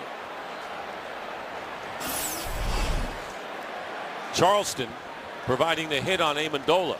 Is that ball moving and working its way free before he hits the ground? Close. Take a look here. It's going to be an interesting New Orleans call. is not challenging the ruling on the field due to the fact about a clear recovery needs to be present in order for them to be able to get the football. 1st down, St. Louis. That's a great job by Tony Corrente of coming over to Sean Payton, clearly explaining the rule and giving him a chance to pick up the challenge flag. And that's what the rule is meant to do. I thought Tony handled that perfectly, and I'm sure Sean's very thankful for that. Very clean officiated. 1st and 10 at the 20. Bradford completes the pass to Gibson. And Gibson getting about 6.5 yards, making 7 on 1st down. Brought down by Roman Harper. I think you're going to see a Rams team here in the 4th quarter that continues to fight. I think that's what Steve Spagnuolo has built in this team. And they need to build some confidence going forward. They've got 3 very, very important games left. They can still win the NFC West, but they need to get something going. And I'd be very surprised if they don't fight to the bitter end here. 2nd down and 3. Steven Jackson, 1st down. And Jackson crosses the 35-yard line. Sharper and Harper bring him down, and a gain of 10 yards for Jackson. And that's what I'm talking about right there, Dick. Look at the hurdle right here, and look at the intensity that he's running the football with. It's so important to Steven Jackson that he's on a winning football team, and he's got a chance here this year. Whoever thought this team would be in any race in December? 1st and 10. Bradford pumps once. He's got LaRon Robinson, and the catch is made. It's indicated that the reception is made at the 36-yard line, make it the 34 with Greer covering. This is a case where LaRon Robinson knows the ball's in the air and is able to make an adjustment that the defensive back is not. Jabari Greer late locating the football. Robinson able to do so and catches it, gets his feet down. 1, 2. And takes it out of bounds for a really nice catch. And has control as he does, Charles. 29-yard gain. First catch by Robinson. Here's Jackson, running room up the middle. First down and inside the 20 and close to the 15, with Sharper finally bringing him down. So Steven Jackson with a 19-yard pickup on that play. This guy epitomizes the heart that these Rams are playing with, doesn't he? The way he runs, you just feel it sitting up here, the energy, the enthusiasm, the intensity. He wants it bad, Charles. And the offensive line has not dropped their intensity in terms of their run block and created a nice hole for Steven Jackson. 95 yards for Jackson. First down at the 15. They'll go to him again. And he picks up about 2. We're early here in the 4th quarter. Dick Stockton along with Charles Davis and Jim Mora. Rams coming in tied for first in the NFC West, and the Saints riding a 5-game winning streak. I guess you look at the score and you say, how can you sit up there in the booth and talk about this intensity? They're getting beat pretty good, but if you've been around the Rams and you're sitting here watching the game in person, you feel it, don't you? 2nd down and 9. Yes, you do. This team is not self-destructed. Here's a pass to Danny Amendola inside the 10. He's about 1.5 yards shy of the first down. And Roman Harper brings him down. We talked to Amendola, and what an interesting meeting we had with this little fighter, this spark plug of a guy that we saw. And he was not a walk-on at Texas Tech. Many people want to put him in the same category as Wes Welker, who earned his way. Amendola committed as a junior, and you talked about him playing in high school against his dad. Beat his dad's team 2 out of 3 times. This kid is something else. 3rd down and 2. Bradford pass, and it's intercepted again by Malcolm Jenkins.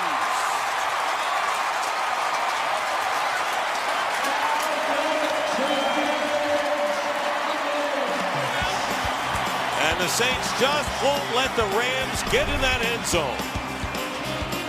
2nd interception by Jenkins, and the Rams looked like they finally were going to get in. Not to be. What you've got is you've got a double between Jenkins and Sharper, who you can't see on Amendola here, and that allows Jenkins, when Amendola goes to the flat, to slough off and free up, and he gets the interception. 2 big plays by that young man today in the red zone. And LaRon Robinson was the target, so the Saints have a first down on the 8-yard line, and the pass out dropped by Colston and covered by Fletcher, bringing up 2nd down. Give Fletcher a little bit of credit. Remember, he hurt his shoulder early in this game. First series of the game, went out. We weren't sure he'd be back. He's made it back on the field for the majority of the snaps. A learning experience for Sam Bradford. Absolutely. You know, when you're a young player like this, you're going to have some games like this. You come into a hostile environment against a red-hot defense. It's going to pressure you. This kid will bounce back. He's got great poise. He's got confidence in himself. And even though he struggled today, look for him to finish the year very, very strongly. Reggie Bush runs it out for a couple. You know, it's interesting seeing that shot of him on the sideline. You know, inside is churning. It's killing him. And he's grinding. He's an unbelievable competitor. He was talking about playing ping pong. He thinks this guy on the team thinks he can beat me. He can't beat me. Yeah, Amendola. Right? But you notice that look on his face? He's pissed. It's not much different, though, than when he's thrown 2 touchdown passes. Steve Spagnuolo was talking, and even Pat Shurmur, about they try drills in which they want the quarterback to throw an incomplete pass as part of a situation. He refuses to do that. Not going to He's happen, a perfectionist. Coach. Not going to happen. 3rd down and 8 from the 10. Now it's Pierre Thomas in the same backfield. Play action, Breeze from the 1, airs it out, and it's picked off by Craig Dahl with the interception. Dahl cutting in front of Lance Moore, and that is the 2nd interception thrown by Breeze. And the Rams will get it back close to midfield when we come back. Oh, they're at the line.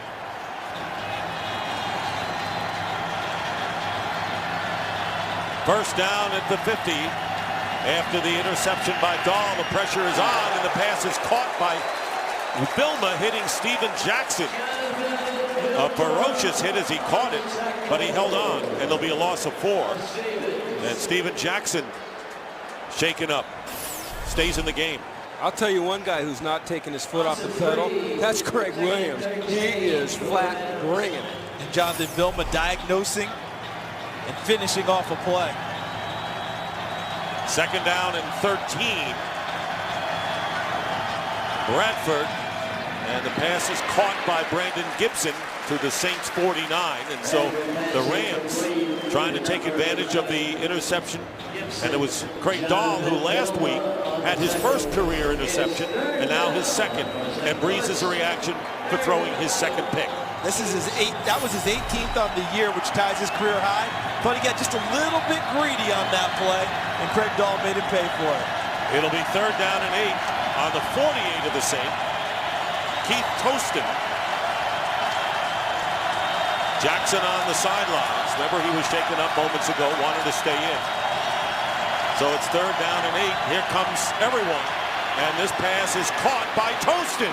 He'll have a first down, stays in the field and getting close to the 25-yard line.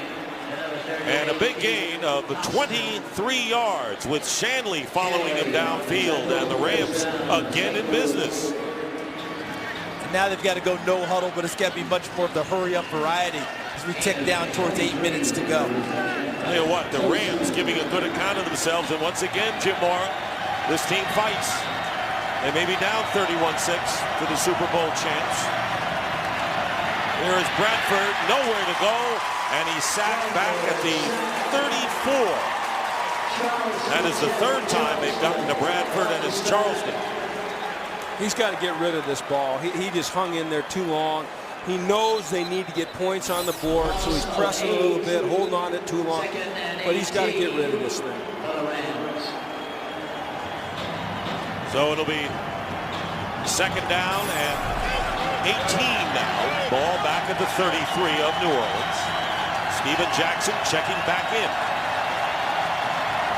In there to block. Ball batted in the air. Incomplete. And it was Jeff Charleston who certainly made an impact here in this 2nd half, getting a hand on it. And now it's just free run towards the quarterback. There's Charleston, number 97. You push the pocket as deep as you can, and when the ball's released, get your hands up into the passing lanes, and that's a result. How about the defensive leaders? Jenkins, 2 picks, 1 for a score. Jabari Greer with a fumble recovery, and Vilma has been all over the place.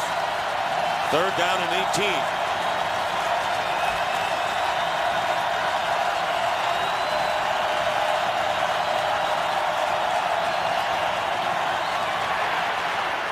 Pass intended for Amendola. Roman Harper putting the pressure on.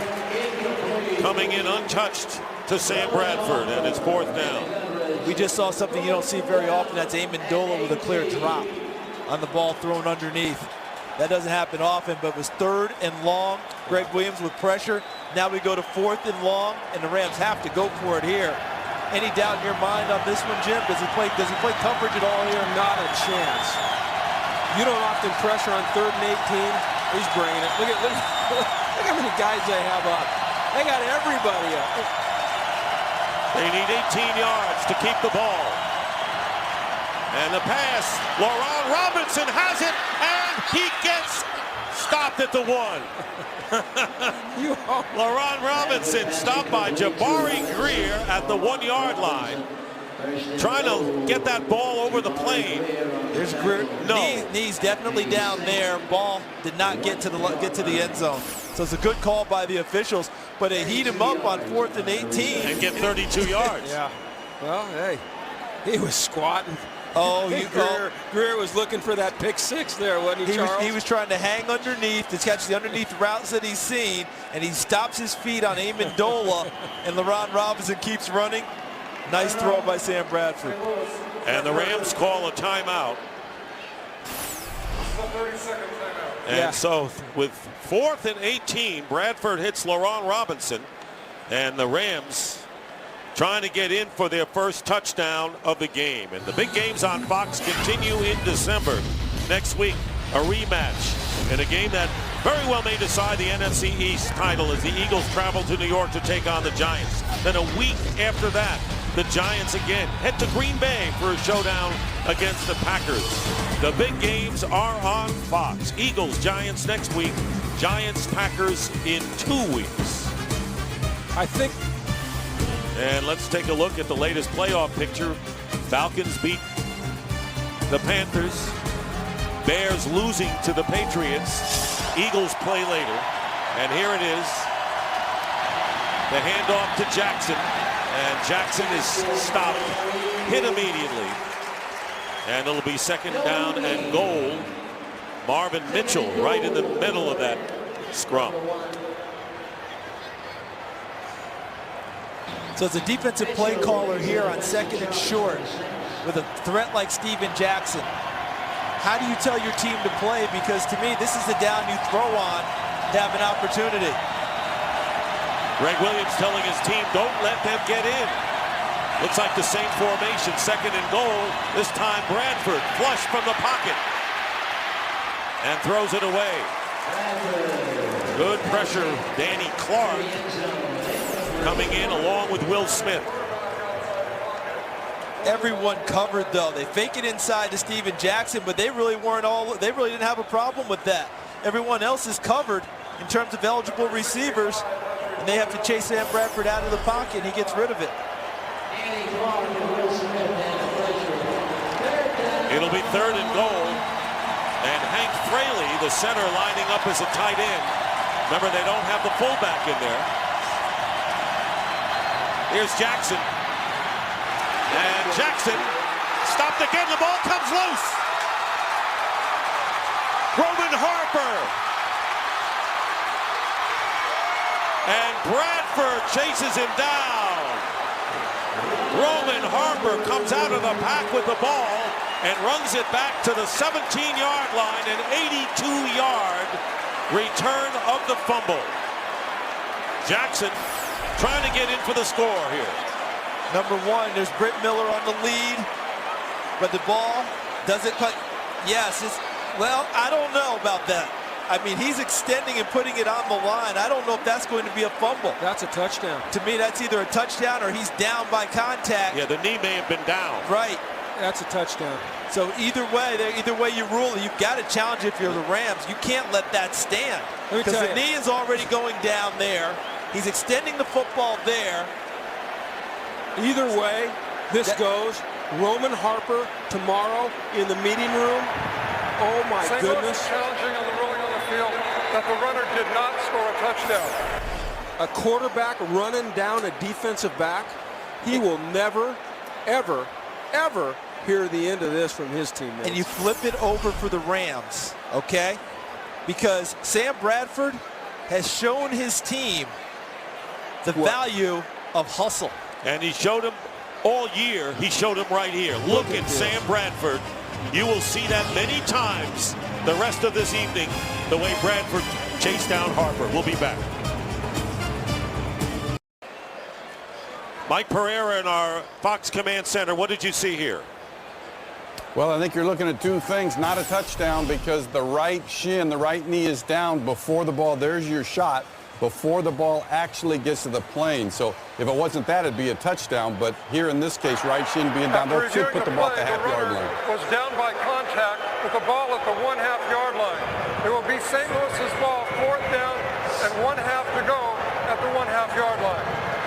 So, Mike, exactly right, Mike. So it's certainly just one of those plays where the ball, Dick, pops out, but it is one of those where that you get a look at that right shin, and then they got to reset the clock because of the long return. But right call in replay. It's certainly not a fumble. Mike, thanks very much. Appreciate it. So does Roman Harper get to tell his teammates now that play never happened? No, he still has to live with getting run down by Sam Bradford. But of all the plays in this game, Dick, and you alluded to it, that was the most impressive to me, Sam Bradford's effort. It'll be 4th and goal. Jackson goes out to the left. Quarterback sneak. No signal. Will be one in a second here as soon as I see him over the line.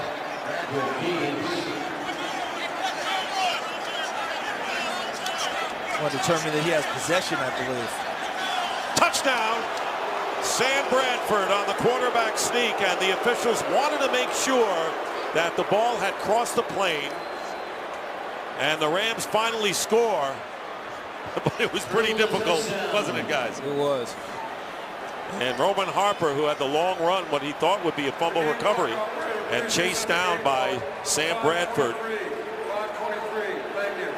Well, Sam Bradford runs him down, and then he scores the touchdown. If you're going to build a team around somebody, you want to build a team around a guy like that number 8 that you're looking at right there. No matter what the score, he's not giving up. And in a play that never counted, Sam Bradford made people remember. Josh Brown with the extra point. Remember, this Ram team won one game last year, facing the defending Super Bowl champions today. And the kick is good. And the Saints lead now is 31-13 with 5:23 remaining in the 4th. Look, this is after the fumble that turned out not to be a fumble by Steven Jackson. Sam Bradford running down Roman Harper. At first I thought he might have pulled something in his leg. But look at his teammates telling him, that quarterback just ran you down. He'll never hear the end of it, ever. And of course, after that happens, might need a little extra oxygen in there. But Sam Bradford's a young Colt. He stays in the game, and he scores the touchdown. And the Rams, who knocked on the door so many times today, only to be knocked back because of interceptions. One return for a touchdown. Finally get it over on 4th down and goal. And remember, they had a 4th and 18 to set themselves up for this opportunity. Well, we know what the Saints are about. We know that they've got an outstanding offense that now is very balanced with their run game. We know they've got a great quarterback that can throw the ball down the field. We know they play aggressive defense, and we know that barring any unforeseen things, that there's a good chance they'll win the game today. But we're finding out a lot about the St. Louis Rams today in a game that's very difficult for them. Pierre Thomas is going to go back and return this kick, but they expect an onside kick here. 5:23 to go. And here is the kick, and it will go out of bounds at the 42. Kickoff out of Flag bounds. there. New Orleans will take the ball at the spot where it went out of bounds, 1st down. Fox. Mike Sherman, the former Packer coach, leading the Aggies. They are the tri-champions of the Big 12 South this year. Lost the tiebreakers to go to the championship game, but very happy to be in the Cotton Bowl. 1st down on the 43. Pierre Thomas breaking a tackle and picking up 6 yards before Laurinaitis brings him down. And let's go back to the very beginning, Jim Mora, when we talked about the Saints team, and we said, are they reaching the gear? Now, this is a team that had a crisis late last year. They were 13-0, and their crisis came in early when they were 4-3 early in this season. Yeah, well, they're hitting their stride at the right time down the stretch in December. They're playing outstanding on defense. They're running the football. Drew Brees, we know that even though he's thrown a couple interceptions today, he's going to be fine. I like the way they're headed right now at this point in the season. 2nd down and 4 on the Ram 37. Here's Thomas with the carry, and he's brought down from behind after a gain of 3. Well, taking a look at the NFC South, and the Saints, despite a win today, will be still a game behind Atlanta. And of course, the Saints will be going against Atlanta on the road in Week 16. and already lost to them here. And ultimately, they need Atlanta to lose twice. They need to beat them and have someone else beat Atlanta in order to win all the tiebreakers. So realistically, they're looking at a wild card going on the road. Because look at Atlanta's schedule. At Seattle, who's getting whacked today. Third time in 4 games they've given up 40 points or more, have the Seahawks. 3rd and 1. And Pierre Thomas close to the first down. So I cannot wait for this game in 2 weeks when we're talking about New Orleans at Atlanta, if both of them hold serve to that point. Because Atlanta just does not lose in that dome. And when you think about what Mike Smith and Matt Ryan have done as a head coach quarterback combo, they don't lose in the dome very often. No. It is a first down. Someday we might be talking about those two the way we talk about Belichick and Brady.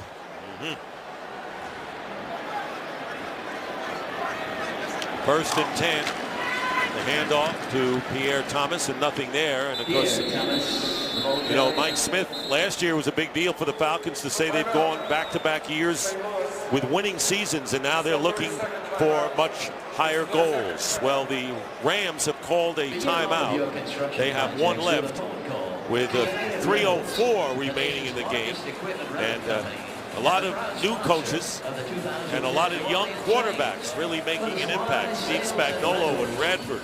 We talk about Mike Smith in his 3rd year, and you know, Matt Ryan, maybe a changing of the guard a little bit around the league. Well, it appears that way. You know, in this division, the NFC South, with Breeze and Ryan, I mean, those are 2 pretty darn good quarterbacks. And then you look out west and you say Bradford coming into the fold with Spagnuolo. That's going to be a team that really you got to keep your eye on over the next couple of years. And if we stay in the NFC South, Josh Freeman, Raheem Morris. Yep. I mean, we're seeing this generation of quarterbacks coming out more pro-ready than ever, ready to play early. I mean, 7-on-7 passing camp right on through. 2nd down and 10 at the 33, and the pitch to Thomas off the left side. And the Rams, who have not been able to win anywhere, only 1 win last year, trying to win their 3rd consecutive road game after an 0-4 start. And here's how tough it is to win road games as far as the Rams are concerned. The last time they won 3 in a row away from home, 77, and before that back in 1949. And that's taking into account winning a Super Bowl, the greatest show on turf years. That tells you how hard it is. What do we had now? Was it 34 teams, something like that? 34 teams have tried to win 3 in a row on the road, and only 4 of them have ultimately succeeded. Talk about 34 teams have won 2 in a row. And now you're talking about getting that 3rd. It just doesn't happen very often.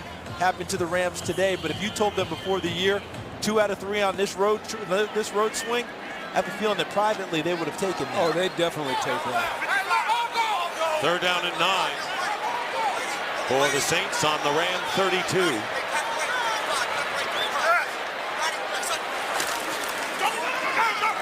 Drew Brees goes down at the 41. Eugene Sims, who was a 6th-round draft pick, not from Texas A&M, but West Texas A&M, and a loss of 8. That's the first sack for the Rams today. That will bring up 4th down. 4th down for the Saints. And want to bring you up to date tonight on Fox, Running Wild at 7 o'clock Eastern, right after the game, followed by The Simpsons. 2 parts to The Simpsons, then Family Guy, a special 1-hour episode, and American Dad. That is our lineup tonight on Fox. And a timeout by the Saints. That is their first, and it comes with 2:15 on the clock. Now the NFC West is interesting, and Jim, you just mentioned an interesting point. San Francisco defeating Seattle 40-21. So the 49ers are the big gainers today. They'll be a game behind the Rams and the Seahawks. They're still very much alive.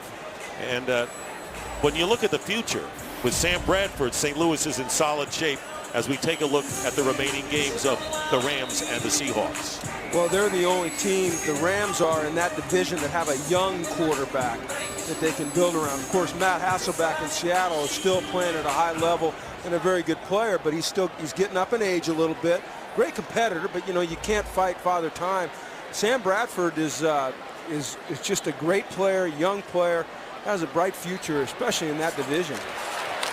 And the punt by Morstead, trying to keep it in the field of play, but it goes in the end zone for a touchback. The Rams are out of timeouts, and the Saints still have 2 left. And a flag is down. Penalty marker.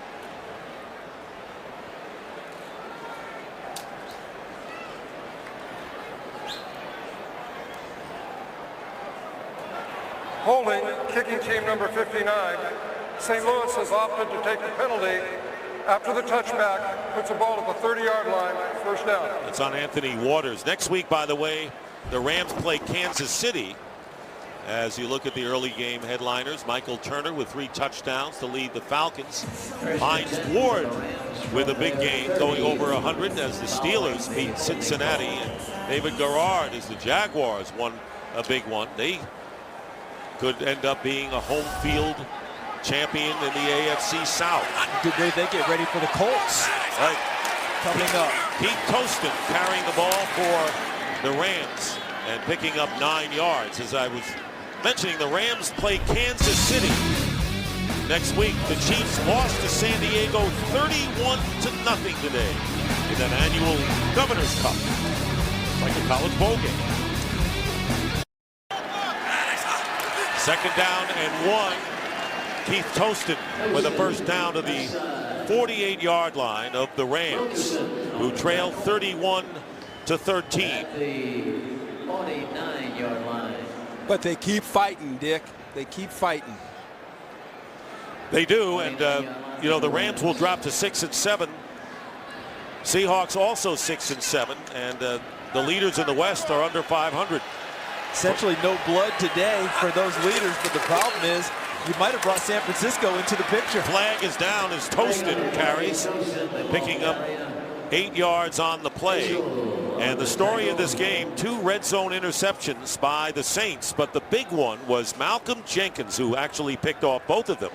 His 96-yard return for a touchdown. At the time, the Rams, had they scored a touchdown, would have narrowed it to 14-13. Instead, it was 21-6.